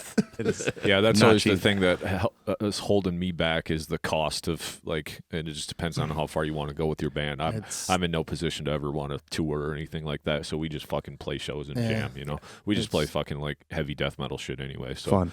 Kempers. We got Scotty. Well, it's like he's working on paying it off, but this this Finance. preamp pedal. Yeah, I finance everything for everyone. Finance. I'm the financial person. But we got Kempers. We got a Behringer X32. We got everything to make the in-ear system work. And now it's the point of just getting everything hooked up properly, routed properly, and which is a headache in itself. Oh my god! So what, you just got a rolling rack and you just Yep. put that up there with the Kempers in it, and then it's so- the X32 rack mount. Yeah, Yep. so the X32 rack mount, that the in-ear, that's its own entity, and then there's a smaller one that I need to finish building because I have to I have to build my own splitter for like the pedal switches and the XLRs, so we don't have to go from the back. We can just plug, and it's done. Yeah. But it's I think crossing past arm and that, leg. the only thing we need is my side rig. Once Yeah. we get Brandon his in-ear setup Yeah, which There's we vocals have in there and too. some of the components. I just got to put everything together and it's, mic up my drums on our end, and Yeah. we literally only have 2 outs that go to front of house, Yep. And then That's- you're that's good all to they go. need. Yeah. and we're good to go. And you got your own sound and everything. Yep. You got your own We mix handle- and everything. Yep. Yep. Yeah. So Handle we can everything. be all truly wireless. We don't have to be by your amps to hear anything. So that's why there's times you'll see like Scotty and I switch sides of the stage. Mhm. So unless I have to change a tone and go, oh, I gotta go to clean. Yeah. There we go. Yeah, so we just DI everything. Is there Yeah. cabs? Or no Nope. cabs? No cabs. If we need to, we have the ability, but we generally don't. Like Yeah. we We did you it guys Friday. played cabs Friday, yeah. Yeah, because I mean, it was a barn. There was literally like 2 small speakers for the outgoing. So it's like, okay, we can't literally run everything Yeah. except drums through that. Through the little 15. We thought we blew a So- speaker Yeah. on Friday with a 808 drop. It was, Yeah. right in But- front of me. I could smell it. I was like, But it this was- is doing some weird. You've been smelling a lot of burning sensations lately, and we haven't Stop. smelt Oh, man. anything. Are Stop you exploding okay? beers. But it was actually just a feedback loop from your bass to the mic that was right there. Yeah. It just got caught in a Just perpetual loop. oh, Yeah. Feedback loop. I'm Yeah. a little bit louder than that. Yeah. Yeah. But yeah. Those damn Yeah, you're basses. feeling it. Yeah. Fucking damn. No, yeah. that was accurate. But we had to shut that speaker off for the rest of that. Yeah, I mean, that's good that you guys got an opportunity to pivot, because if you don't, then that brings up like you're only limited to play places with huge PAs, which is Not a nice bad- for that's all of not a us. bad thing. I mean, that's That's what not a you bad want. thing. But if Right. you're going to play someone's barn, Yeah. you're kind of fucked. You know what I Mhm. mean? Like, so Yeah, which I you mean, know. like already have that like all like scenarios in mind. Like, and we even had like scenarios that if a member can't make it. Yep. So like Like last Like night. Saturday. you play the like tracks. Saturday, and also back in November we actually opened up for Born of Osiris, Mhm. Yeah. Okay. and Oh, we unfortunately didn't have- Scotty couldn't make it. So we had So to backtrack the bass. which to go I out. mean, we backtracked the bass when we didn't have a bass player. When was we already were pre-set a up. 4-piece, so like that was already we already had a preparedness there, Yeah. but we already had to do all of that stuff when we had a member quit right before we went on a little tour. Mhm. So we already just like, all right, what happens if this happens? What happens if this happens? Yeah, So, that's like, cool. We even have like altered set lists for when Alex couldn't make it because he couldn't make it to our show last night because he had a show with Sonacella. In So- Kalamazoo at Papa Pete's. Yeah, so the 2 completely different sides of the state. Mm-hmm. And we just we'll just play songs that don't really require soloing. Uh, So And just backtracked a little bit more yeah. on the guitar side to yeah. come out. That's cool to have all those options. I mean, that's Mm-hmm. that's badass. Very well thought out. Yeah, for sure. How much practicing are you guys doing on your own? Probably not as much as we should. yeah. Yeah, it's yeah. Except it Alex, he depends. makes up for it by like Oh, God, 2 or man. 3 hours a day. Yeah, Alex just practices so much. Yeah, I mean, like, we do as much as we can, around work and other stuff too. Work and families and family and yeah. other extra stuff. So yeah, it's If you're a lot playing going enough on. shows, you can kind of stay on top of things. Mm-hmm. Yeah, Yeah. for sure, Yeah. for sure. that'll become a practice in itself, which originally we were like holding off until May 9th, opening direct support for A Virtue at You Great guys Wall might Hall. have been. I didn't want to. Well, that's what I wanted was to- under the impression. I wanted to get a couple shows in Yeah. before we play that show. I was under the impression that was going to be our first show back, and then we added more shows, and I'm like, Mhm. good, because we need to play this new stuff before Yeah. we play it Yeah. live, before we get the chance to open up for like a really big band. And Yeah. yeah. we opened up for that. Like we were like the first band on that bill in 23 when Mhm. they was the second metal show. Well, not metal show. It was the first metal show, second rock heavy show Mhm. at Grey Wall in We had the Lansing. first- we had the first pit. We had the first mosh pit, and Nice. just people chanting our name like that's whoa. It blew people away. It was awesome. Hell yeah. BDE. Right Q106 was there. Hell yeah. That's badass. Mm-hmm. So, this comes out. This will come out on. I got it slated for like May 13th. Did you guys want to listen to a song? You got a song that's going to come out beforehand, or what do you want to do?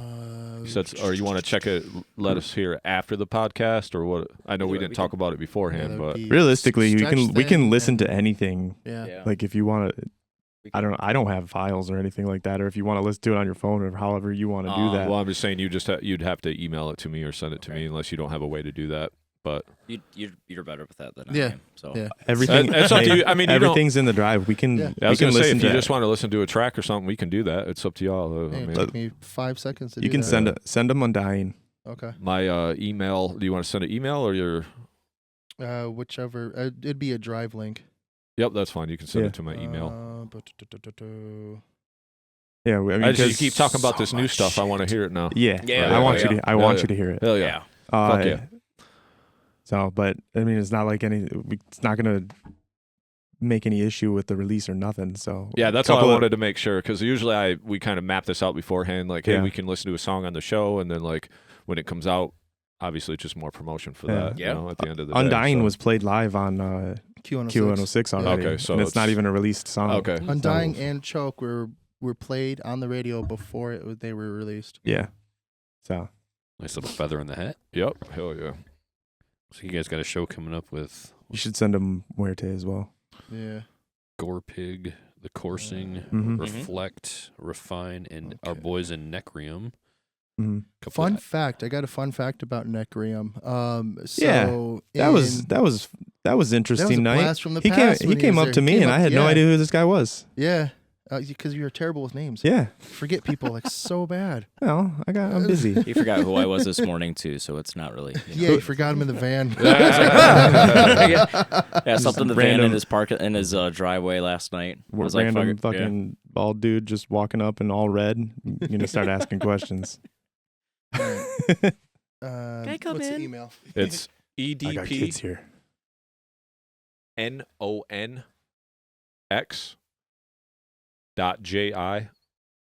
EDNONX.JI@gmail.com. Okay. Perfect. So how'd the cookout show go? We were actually asked to play that, but my drummer was out, so we might have been playing with you guys Oh, that man, day. that But would've my That'd been cool. That would've been drummer great. was gone. Yeah, that would have been Yeah. awesome. It was fun. It was a lot of fun. Yeah? It was a Very. lot of It was fun. they did a killer job on the stage that they just Yeah, built. I've like, seen the pictures day of before. Dustin. It was putting cool. up. Yeah. Yeah. Yeah, It was they a lot did bigger nice than job. it looked on Yeah, like on their when- picture. Yeah, in the picture, or whatever. Yeah, It was a lot bigger. plenty than of that. room for you up Oh, there, yeah. at least. Yeah. for Yeah. everybody. Oh, Sweet. nice. Yeah. Fuck yeah. It looked pretty nice, like what he threw together or whatever. Yeah, and the Yeah. picture looks like it's Oh, just yeah. like a drum riser. Yeah. You know, with like a That's what with I like a thought. nipple. That's why I said, yeah. That's but why. yeah, no, it had enough room for everybody. It's like a I don't know what the dimensions were, but yeah, it was big enough for I think it was everybody. like 12 by. He told me at one point. I can't remember it off the top of my head. It was like 12 by something, I think. But yeah. It was a great time. It was really cool. There were some people there that we haven't seen in a hot minute too. Mhm. So it was cool. Hell yeah. How was the food? It was fun. Delicious. Good. It was good. Uh-huh. Yeah. Hell yeah. Yeah. So you guys want to check out this Undying track? Sure. Let's do it. Was that what you want to listen to, AJ? Sure. I haven't heard it before. Okay. I mean, it's based on how it was playing Friday. I forgot about it. It's one of our best tracks off of this EP, and I'm just like, hey, you've got to do Undying. I'm like, oh, that's right. Think about it. There I am. There All right, go. you ready? Yeah. All right. Oh. Takes a second. The Google Drive takes a second to fucking play. So AJ's cut out again. yeah, because it's the same channel that for the Oh. music, so you'll be off just during this song. Okay.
Fucking great. Oh, yeah, man. God, that was good. Fucking sweet, dude. There is no fat on that song. No. Very, very cool with the songwriting too. Like bringing those parts back. That ride part on the drums and shit. Super cool. Yeah. Sounds like you're growing and it's showing. Like fucking shred-tastic on that, man. Tasty solo. Did one of my favorite things. I'm always telling Jay, like when you switch the rhythm behind the solo and that solo just keeps going over the next part, like it just hits a level of transcendence, man. I love it. So that really great piece of music right there. The riffs were sick. Just got that one banger riff in my head, like They're super punchy and super dry. Just a lot of our stuff is becoming really drivey. Yeah. Just like fucking get on the train. Let's keep going. Yeah, it's groove, but it's not too slow, and you don't waste a lot of time with that grind and that thrash. Where like I feel some bands like they feel that need to get on that beat sometimes. Like, hey, we got to do a thrash beat here, or we got to do a grind here, and I'm like. We do that in Stretch Thin, actually. Yeah. And it's okay in small doses, but but like 9 times out of 10, just let me sit in the pocket and groove. And you do a great job of like sitting there in the pocket, but you know, I could just see you air drumming. Like there's a lot of touch, even on the toms, and then you just sneak in a little ride. Like you don't stay on it, but you just like right here, I want to be on the ride for a second. Brandon almost physically attacked me because he wanted me to fucking hit him. He wanted me to get a Zill bell, and those are just so abrasive and just too much. And so I just hit the top of the ride. Okay. And he was just like, yeah, I'm cool with that. This man right here, for the longest time, and this probably took maybe like 5 or 6 years for it to crack. Like he had to take 2 or 3 crashes. You know, he's got a China, he's got a ride. And this one crash, always fucking uses. He's gone through 2. And it's like real thick ones too. It's just like, dude, bro, come on. Good thing there's a warranty with them, but geez. Yeah. I mean, I break a lot of cymbals. That's good, man. That means you're fucking playing like a man. Yeah. That's how you got to fucking play, man. Broke some cymbal I don't arms like it. too. It's expensive. I was gonna say, I don't like it. It's kind of expensive. They're like $200-$300 a cymbal, right? Yeah. More maybe. No, because we're doing Meinl custom darks. Custom darks. They're so nice. That set was so expensive. Hell yeah. Fucking You're lucky badass I song, love though. you. Thank you, Andrew. Andrew bought them for me. Sounded good too. I mean, as far as the production or whatever, you know, yeah. it's kind of a step up from what you guys have done before. Tim did a great job. He mixed and mastered that, or just mixed it, Yeah. or Yep. okay. Yep. Hell yeah. So when does the EP come out? We are approaching it in a different way. We're releasing everything in singles, or as singles in like 4 to 6 weeks increments, so that we can kind of like expand it throughout the entire year.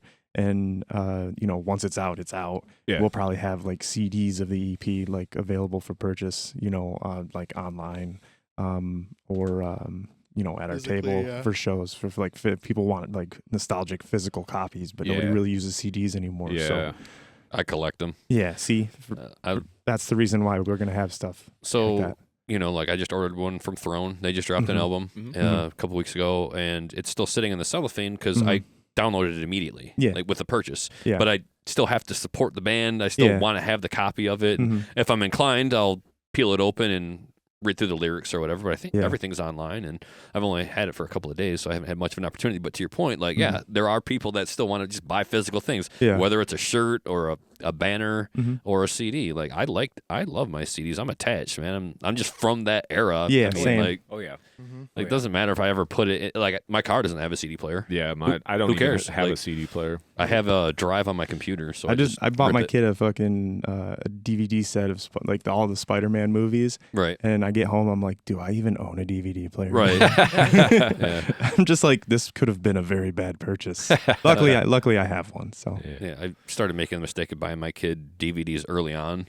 Like, I'm like, what's the point? You know, like I have everything's on a streaming service. Yeah. Why am I buying like DVDs for my kid? Like that's weird. She doesn't even know. Like she can't even handle them anyway. She just looks at it. She's like, "What is this? Yeah, what the fuck? What does it do?" Technology. What does this do? did you send did you send him the other one? Yeah, I sent them both. Okay, Yeah. cool. Do you want to jam the other one too, or no? Sure. Real quick before we go on to the next Sure. one. AJ has awesome drum work in Undying. I love Thank during you. the bridge. And also Undying itself, there's some parts that Alex wrote that he didn't know my capabilities yet.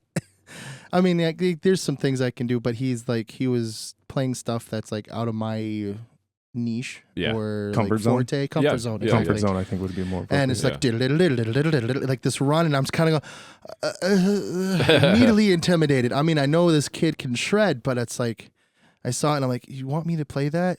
We all, right. He just does it with his mouth now live. You know, we all grew like respectively in our pockets there. We grew as musicians writing that one. We really pushed ourselves for that one. First time I've had tapped, like I'm doing tapping, so like it's insane. Like there's a harmony, like a tap harmony in that song. Like it's insane. That's awesome when you can like kind of hit your skill ceiling, and then it becomes more your comfort zone over time. Going to Super Saiyan 3 now, not Super Saiyan 2. Love it. It's good to know that you progressed, you know, especially after, you know, you're continuing to progress, because you, like you were saying earlier, you kind of felt like maybe you were at a plateau. That's why you came out with the one song. So now it's we nice still to feel that way from time to time. Yeah. Me and Brandon especially. We talk about it all the time because me and him work together. We do flooring and everything. Oh, okay. And that itself is cool. But we're constantly just trying to figure out like what questions we need to be asking the industry in general of like, how do we get farther? Because we want to go farther. We want to tour the country. We want to tour the world. Yeah. And I know financially it's not feasible right now, you know, but how do we get to that next step, and how do we take those or make those steps a reality to where we can actually like expand and, you know, branch out and go farther? And a lot of it's towards like ads now, which sucks because it's, you know, a big financial burden. Yeah. But we're just trying to expand, you know, because organically it's just not happening fast enough. So we constantly feel like we're plateauing all the time. Right. And I mean, especially music, man, it's just a slow grind, and that fucking grind is a grind, and you keep grinding and you keep grinding, you know.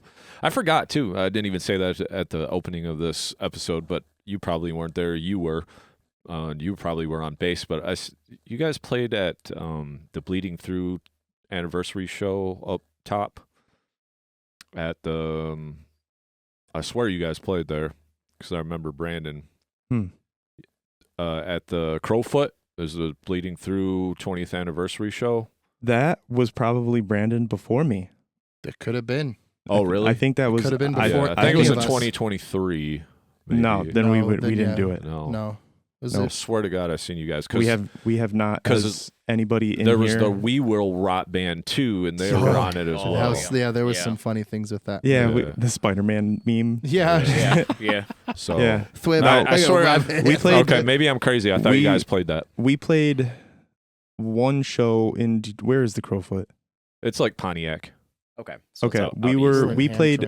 We played one show with We Will Rot in Hamtramck, just down the street from the Sanctuary. Okay. And we were with our buddies in Feast for the Crows, Kyle Minch and all them. Dude, I love Kyle Minch. Okay. Dude, he's so cool. I'm crazy then because I swear I fucking thought I seen you guys. I mean, but no, you're not wrong. We did play with We Will Yeah, Rot. it wasn't at that show. It wasn't. I thought you guys played at that. So yeah, I'm fucking insane then.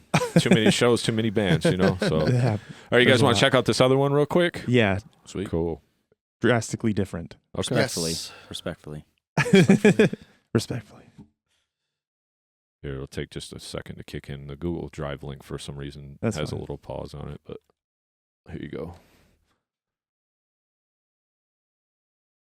So this is the one that has. This was in the vault for quite some time, probably about 4-ish years. I think this is my favorite that I did bass wise too, of all the ones on the Aggression campaign. So, and I did some vocal stuff in it.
man, so good.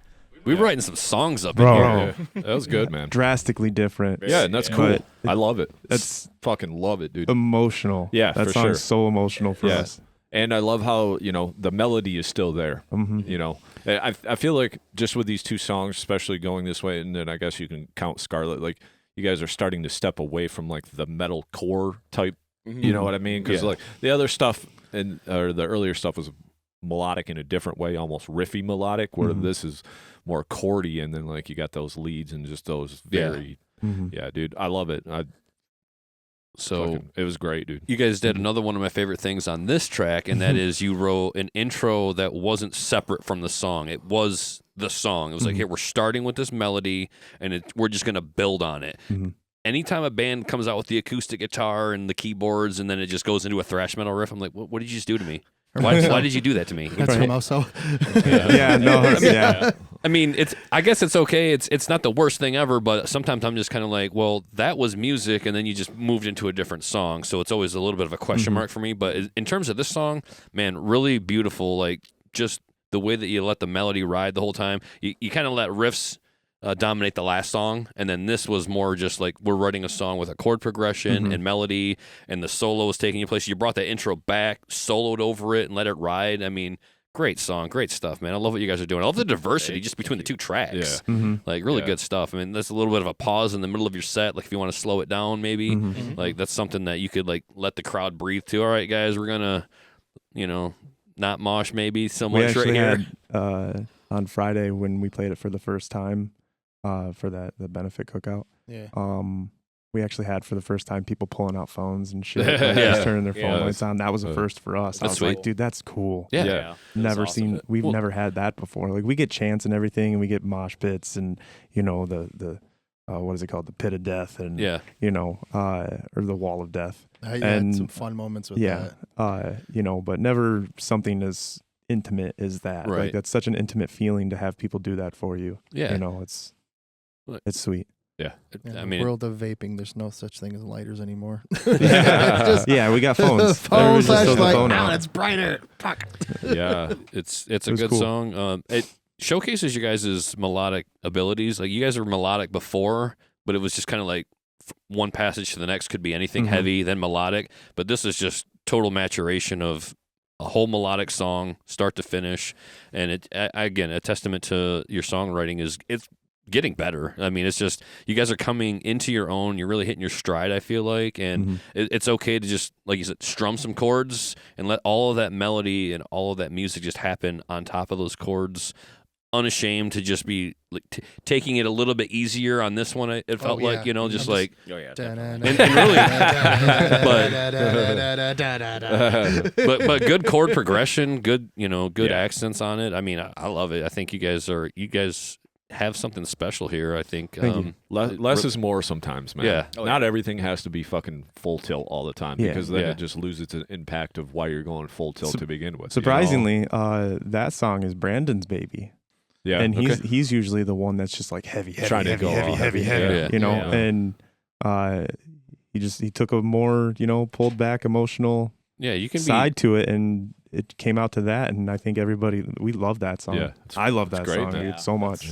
you can be heavy music, and you can be heavy like moody. Emotional. Mhm. Yeah, emotional Yeah. heavy, and I think that works in this style of music as well. So let's talk a little bit about some shows, and then we'll be wrapping up here shortly. But we got a little bit. You guys got a little bit of time yet? Yeah. Okay. Cool. I'm free.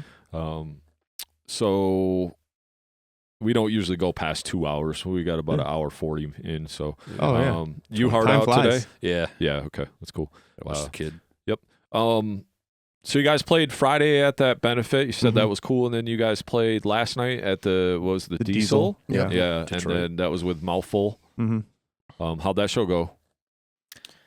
It wasn't my best. it wasn't my best performance personally. No, mine neither. Just because we played for an hour and 30 minutes on Friday, so my legs were pretty jello. Yeah. And I started galloping during some double bass parts. Oh, I don't like that, yeah. Yeah. But it is what it is. We didn't sound bad or Yeah. anything like that. Yeah.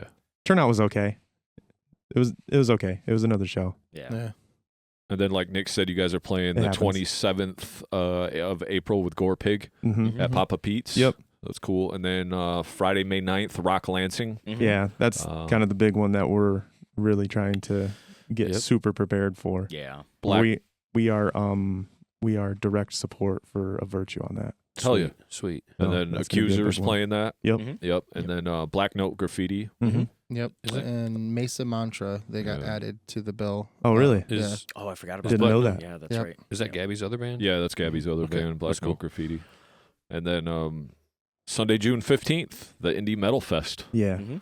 We're trying to build little- a little tour around that date as well. So, Oh, okay. But A little nothing's. weekend run outside Yeah. of the state. So I think Think- we have that date. We have Dayton on confirmed. that. Mhm. We're just trying to get a Chicago date for that Saturday.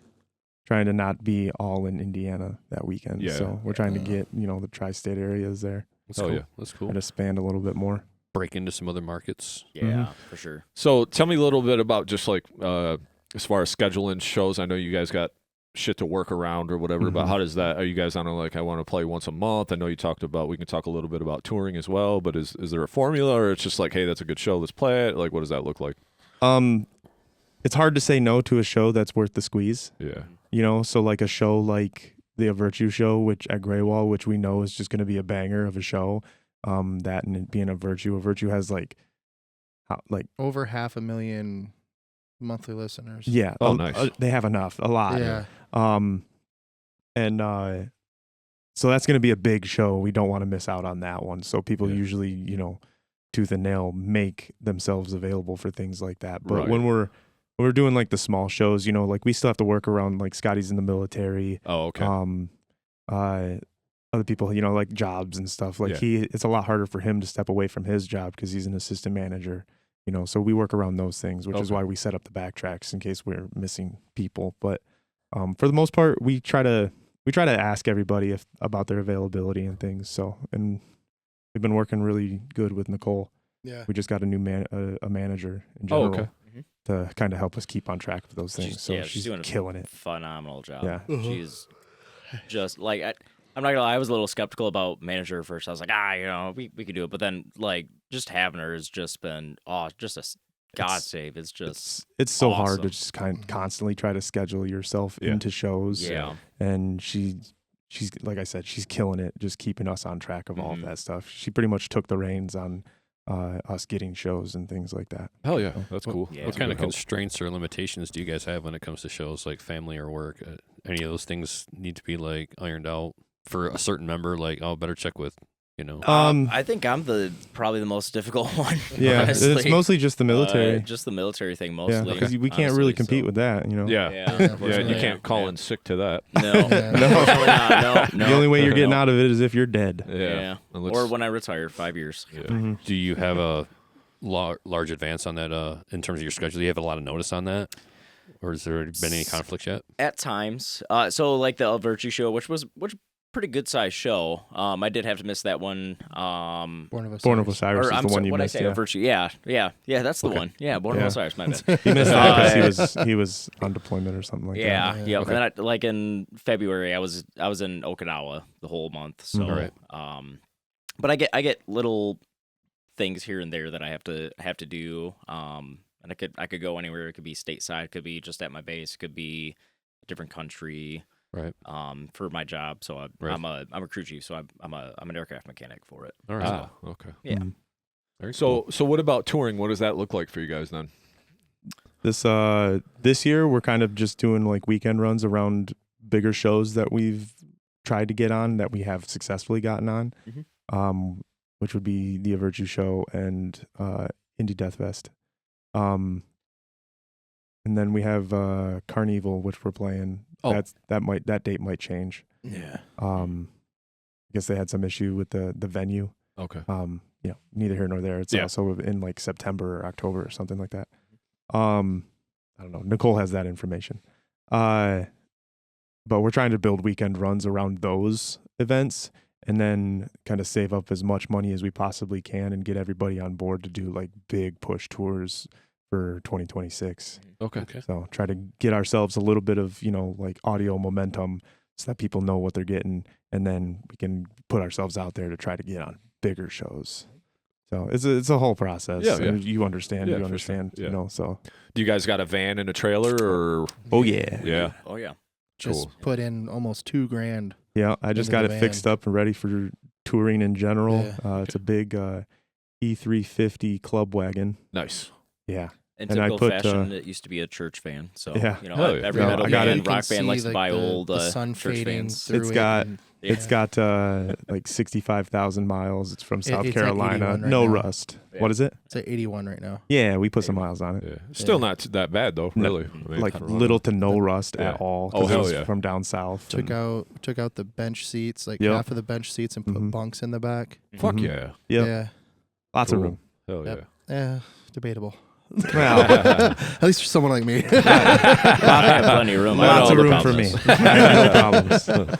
So at a bigger tour, is that just kind of like putting your feelers out there to see you can link up with? Is that Nicole's job to maybe find a band that's touring and try to get you guys on? Or do you want to go out and headline on your own? Yes. That Not necessarily It's so answer to much both. like headlining ourselves, but just jumping on other people's tours sure. or setting up our own.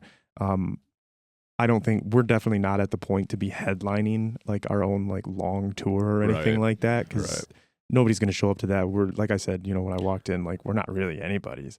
Like we got like 2,000 monthly listeners right now. Right. And it's worldwide, and which is sweet. Yeah, And we get yeah. played, we get regular radio play, but the grand scope of the industry, Yeah. nobody knows who the heck we are. Right. Yeah, but So we Yeah. gotta put ourselves, at least put our foot in the door Yep. to do something. Yeah. And Yeah. whether it be rubbing elbows with people that are in the right positions yeah. in the industry or in those spots where we can actually like get onto bigger things. Yeah. Yeah, that's one of the things that we say all the time. Nobody's got the key to success in their pocket. Otherwise Exactly. we'd all There's use no it. But your stroke of luck could change Yeah. just by rubbing elbows with the right people and Yeah. networking. You 2,000 listeners one day, 200,000 in 6 months. Oof. It's just, wouldn't that be nice? it'd be a tremendous growth. It'd be a Yeah. huge jump, but it's not unthinkable. It's not unimaginable because it just really takes getting out there Yeah. and, doing an East Coast show or, doing a big Midwest run. Mhm. And then next thing you know, you're getting some more airplay or you're getting featured on bigger platforms, Yeah, it kind of goes along with like what I was saying earlier about me and Brandon always just kind of, what the fuck are you doing, Andrew?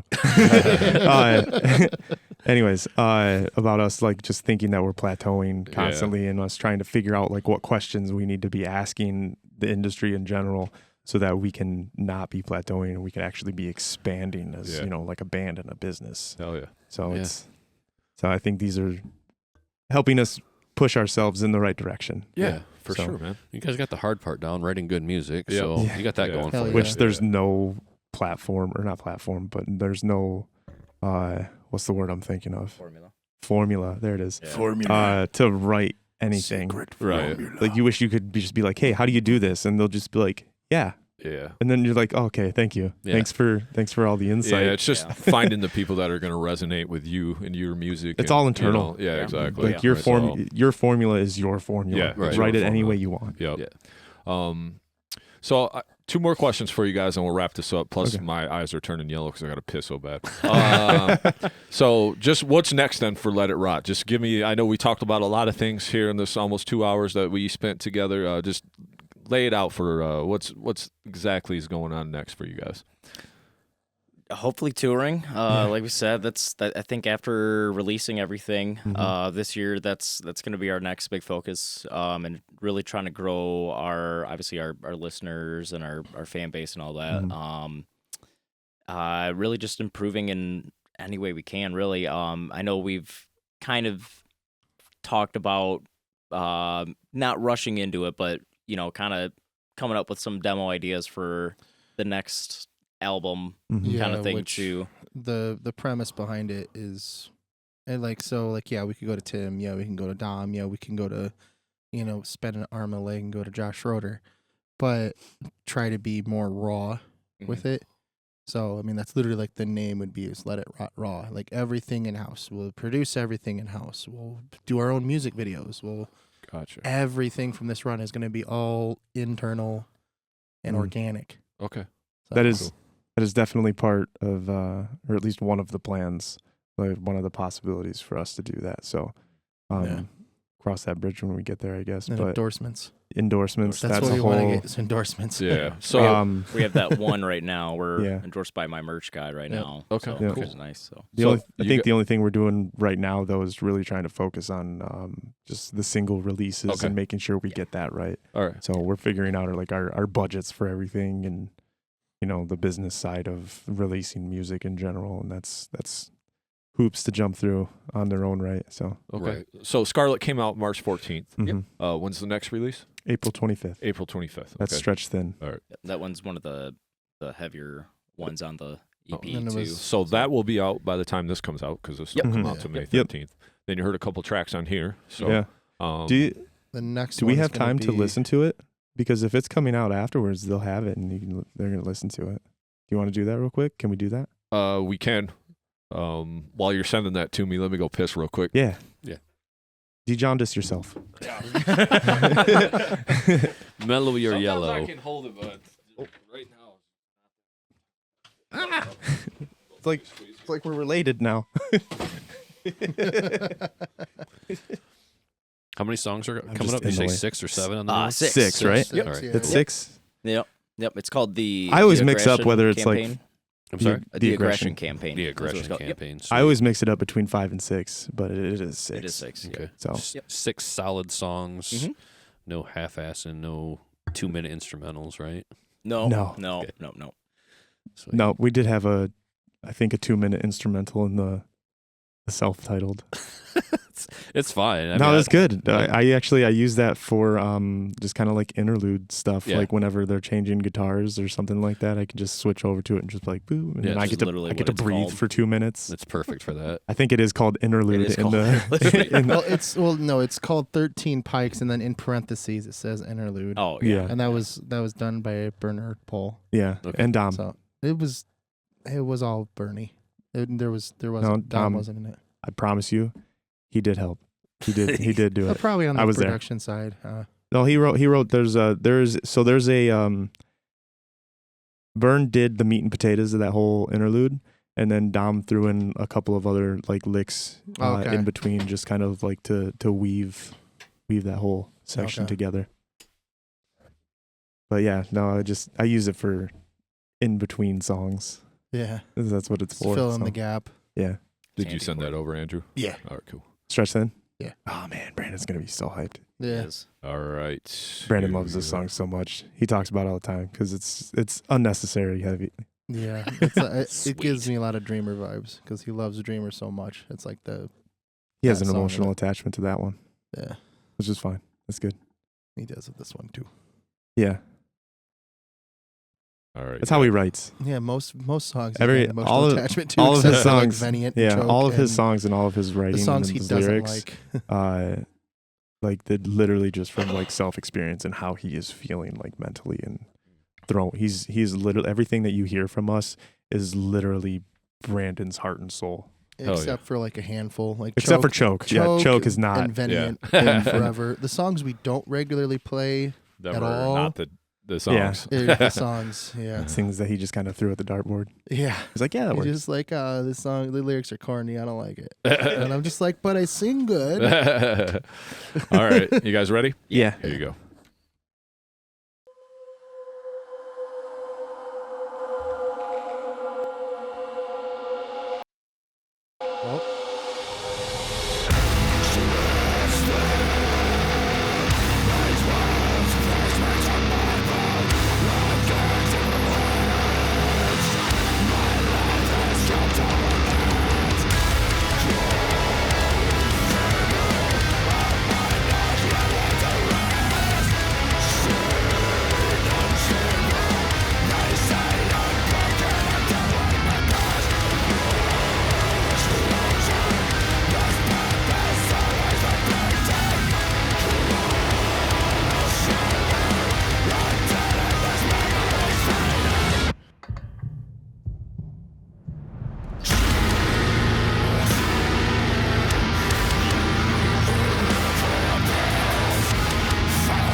Yeah, another banger, man. Good stuff. Hell yeah, Love man. it. Thank you. Yeah, Cool. I love the very simple beat in the middle of the song, Yeah. and then it goes into the, like you're saying, the thrash part, like same riff, right? Yeah. Just like I love that. That was good. Yeah, And- that one riff. That was fucking sweet, man. yeah, Yeah. good stuff, man. You guys are on it. I love it. Got real clanky in that one. Just like, God. Everything God, in it's this good. EP, man, is just so up and down. It's, I love it. I love it so much. It's cool, man. It's staying true to your sound, your older sound, but it's also just bringing a lot more elements in. I feel like it's a lot more layered, too, than some of your other stuff. yeah. Like, there's a lot more kind of going on in the music itself, too. Probably helps with knowing those backing tracks are there with some of that atmosphere and stuff that you can kind of throw in there, But, yeah, you guys are going to have a killer fucking EP and single release schedule, man. So, Yeah. big fan of Hope your so. band, Thank you. man. Thank Big you. fan. Thank you. You guys Appreciate it. fucking awesome. Love it. We're going to wrap this up unless there's anything else you want to say. You got, I don't think so. Mod's going to send us out with our final question. You got, what, 10 minutes? Yeah. Okay. Yeah, we got enough time for this Okay. one. Let me open up a quick document so I can get these guys' answers recorded. Let's talk about what you guys like to listen to right now. Like, what do you hype on that's heavy, and what do you like to chill out to? You want to throw some names out to your listeners and ours? Ooh, man. It don't have to be new. Yeah. If it's new, it's cool. So- but Everybody that knows me knows I am obsessed with the Japanese band Cold Rain. I have one of their logos tattooed on the back of my neck. And if you hear Scarlet and actually Inveniant, some of that, the singer, I draw a lot of inspiration from him. It's going into my head voice, but not going into my falsetto. Like it's a weird range to go into, and I get into that. I get a really high note for me in Scarlet. Definitely, dude. So- You killed it on that one. Yeah, Sweet. I'm just like every time I hear that note, I'm just go, oh, I get the chills because it's Yeah. just like it's up there. You got it. So It took but a. yeah, that's like been my. You got there. I think someone I saw like a word someone came up with it. It was regarding like lockdown baby or something because it's like it was during COVID that I discovered them. I mean they formed on my birthday in 2008, which was weird. Yeah. So like I'm like Destiny. whoa, they released on my birthday. Like that's Uh-huh. when they formed and everything. But anyways, so it's like that's been like a band that I've just been obsessed with, and Cool. I'd dial it back. Like there's like other bands I listen to that coincidentally are from Japan, like Grapple, Crystal Lake. Familiar with Gnosis. Crystal Lake. So yeah, that's Anything been- chill? Well, You chill out? Cold Rain is one of those like super diverse bands. Okay. Where it's like, and also like AJ can attest this. I'm a big fan of Foo Fighters. I got a tattoo of Taylor Hawkins' Okay. hawk on my ankle. Nice. Mhm. Rest in peace. And like yeah. Yeah. But like Foo Fighters can span, all sorts of sounds. Yes, they're not heavy, but Yeah. they get like kind of like hard rocky, Yeah, for sure. and grungy and stuff. And there's like their softer material, and like Cold Rain's kind of in that vein, but still elements of heavy, but like kind of like post-hardcore-y. Okay. Like I'm Yeah. a big fan of the mixture of cleans and screams. So Yeah, Same. Hell yeah. that's why, yeah. I'm as far as heavy wise, definitely like Left to Suffer. Okay. August Burns Red, those types. But like my chill is probably Aurora and like Sleep Token now. Okay. So Love Sleep Token. Yeah. they're I can like, relax and do shit, Yeah. while listening to them Yeah. without having to like go through and really try to dissect like why they sound the way that they do. Like Yeah. it's just chill music for Yeah. me. Sweet. Great production too. Mhm. You guys ever hear this this banger called "Who Stole the Kishka"? Oh goodness, That one. Oh No. my god. God, it's like That's this the German. one. Who sings that? It's Yankovic, not Weird Al. It's He's like, for my heavy shit, I love Weird Al, man. Yeah. He goes hard as fuck, dude. my favorite version of that song is actually Weird Al does like a sing it, or he helps with the chorus or whatever. I can't remember the other guy's name though, but it is Yankovic, but they're not related. Oh, okay. Which is funny. Gotcha. So I can't think of his name for the life of me though. I swear, I thought you said Weird Al yesterday when we heard it on the. Like, Yeah, while he you does, were 'cause he driving. sings He the drove. He chorus. drove the van for the first time with the trailer. Yeah. Phenomenal. yeah. Damn, Yeah. Proud of you, nice, Scooter. dude. Well Yeah. done. Well done. Proud of you, Yeah. Scooter. Oh. I kind of all over the place. So I'll listen to like classical and Frankie Yeah. Valley. yeah, Frankie Valley. I love Frankie Valley. Okay. Yeah, I'm all over the place. Queen's my favorite band. Yeah. Okay. So, But and then just a lot of heavier Accuser. Obviously, I love Accuser. Yeah. Who are They're they? the boys. Yeah. Who's that? Well, I thought they were Mortal Insight. What happened? That's an old name drop right there. Yeah, I know. Yeah. Just all over the place. I was love also those like guys, a dude. huge like Keto's a NSYNC fucking fan. great friend of Justin mine. Timberlake. Okay.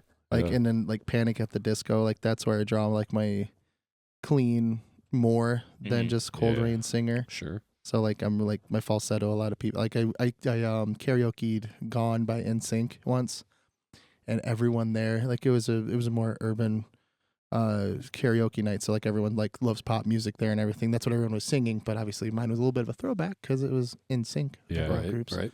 And I sang that. People went nuts. Hell yeah. And I was like, because there was one run that Justin did in that song, and it's like everyone's just like, "Oh my god!" And it's like, It's good. okay. And I was like more nervous doing karaoke, and then I was like, I've been on stage like 100 times, like, and I'm fine on stage, but it's like in karaoke where it's a little bit more intimate, and it's just me. It was weird. Well, there's a good reason for that, and it's everybody knows that song. Like you guys go out and do your thing, and it's like you got your fans, you got your friends that come out and they know it, but everybody knows NSYNC. Yeah. There's a standard now. And you got to Yeah. go out there and not just embarrass yourself. Who's You got that? to piss everybody off. And then, Who's that? NSYNC. Yeah. Yeah, everybody knows NSYNC, right? But, I thought it was Not out you? of sync. Never heard of I'm them? just kidding. You're not missing anything. Yeah, you're good. You don't have to know it if you don't. No, there I'm was just kidding. there was a post on Facebook that this one lady was going to come in and suggest an NSYNC cover. While And I we were commented- playing. Yeah, and I commented us. on it afterward. It's like, well, good luck, because I know their entire catalog. Like, Yeah. ask my guys, like they know it. I'll sing like there's a couple times we listened to like not a whole album, but like maybe like 3 or 4 songs back to back. Say Some of their less. like deep cuts too, and I sang everything word for word. And it's like, how do you do that? Why can't you do that more? And I was like, I think it was more I of don't a calm down, Andrew. yeah. Did you see that documentary on Netflix about that guy that whatever the hell his name was, and he like fucked all those bands around and It's like stole a Ron bunch of Perlman, money I and think. shit? Like, yeah, it's Yeah, it's like, called. I haven't seen it, but I know Yeah, of it. it's pretty good. I was watching it the other day. I Like was like, Screwed man, Over this the is fucked Backstreet up. Boys Yeah, and- and then All like the boy bands of that Yeah. era. so Wasn't that like Universal Records or something like that, or WB Records or one of those? I don't know. One of the big guys. yeah, it was some big. Dude, Yeah, the he industry was- is so Jive. I toxic, think it was which Yeah. it doesn't Jive need to Records. be. It's all about them Benjamins, man. You know, fucking start stealing from everybody once you start getting that, some in your pocket. But That'd be nice to see one or two. Yeah. no shit. Well, shit. Appreciate you guys coming through the Metal Maniacs podcast, man. Thanks for sharing your art with us. We really appreciate it. Fucking really dig your band. You got a fan over here for sure. Yes. Thank you. Loved all Appreciate the it. stuff that I Oh, heard yeah. from you guys, and 2 fans. I appreciate that you guys drove here and fucking spent your Sunday afternoon with us. So, Yeah. with that being said, man, peace out. Keep it metal. Thank you so much for checking out the episode. Be sure to hit that like button and give us a share. Yeah, and if you enjoyed our podcast today, please give it a rating on your streaming service to help us gain some exposure. And if you really enjoyed the show, please give us a follow or hit that subscribe button and come hang out with us every week. And remember, keep it metal.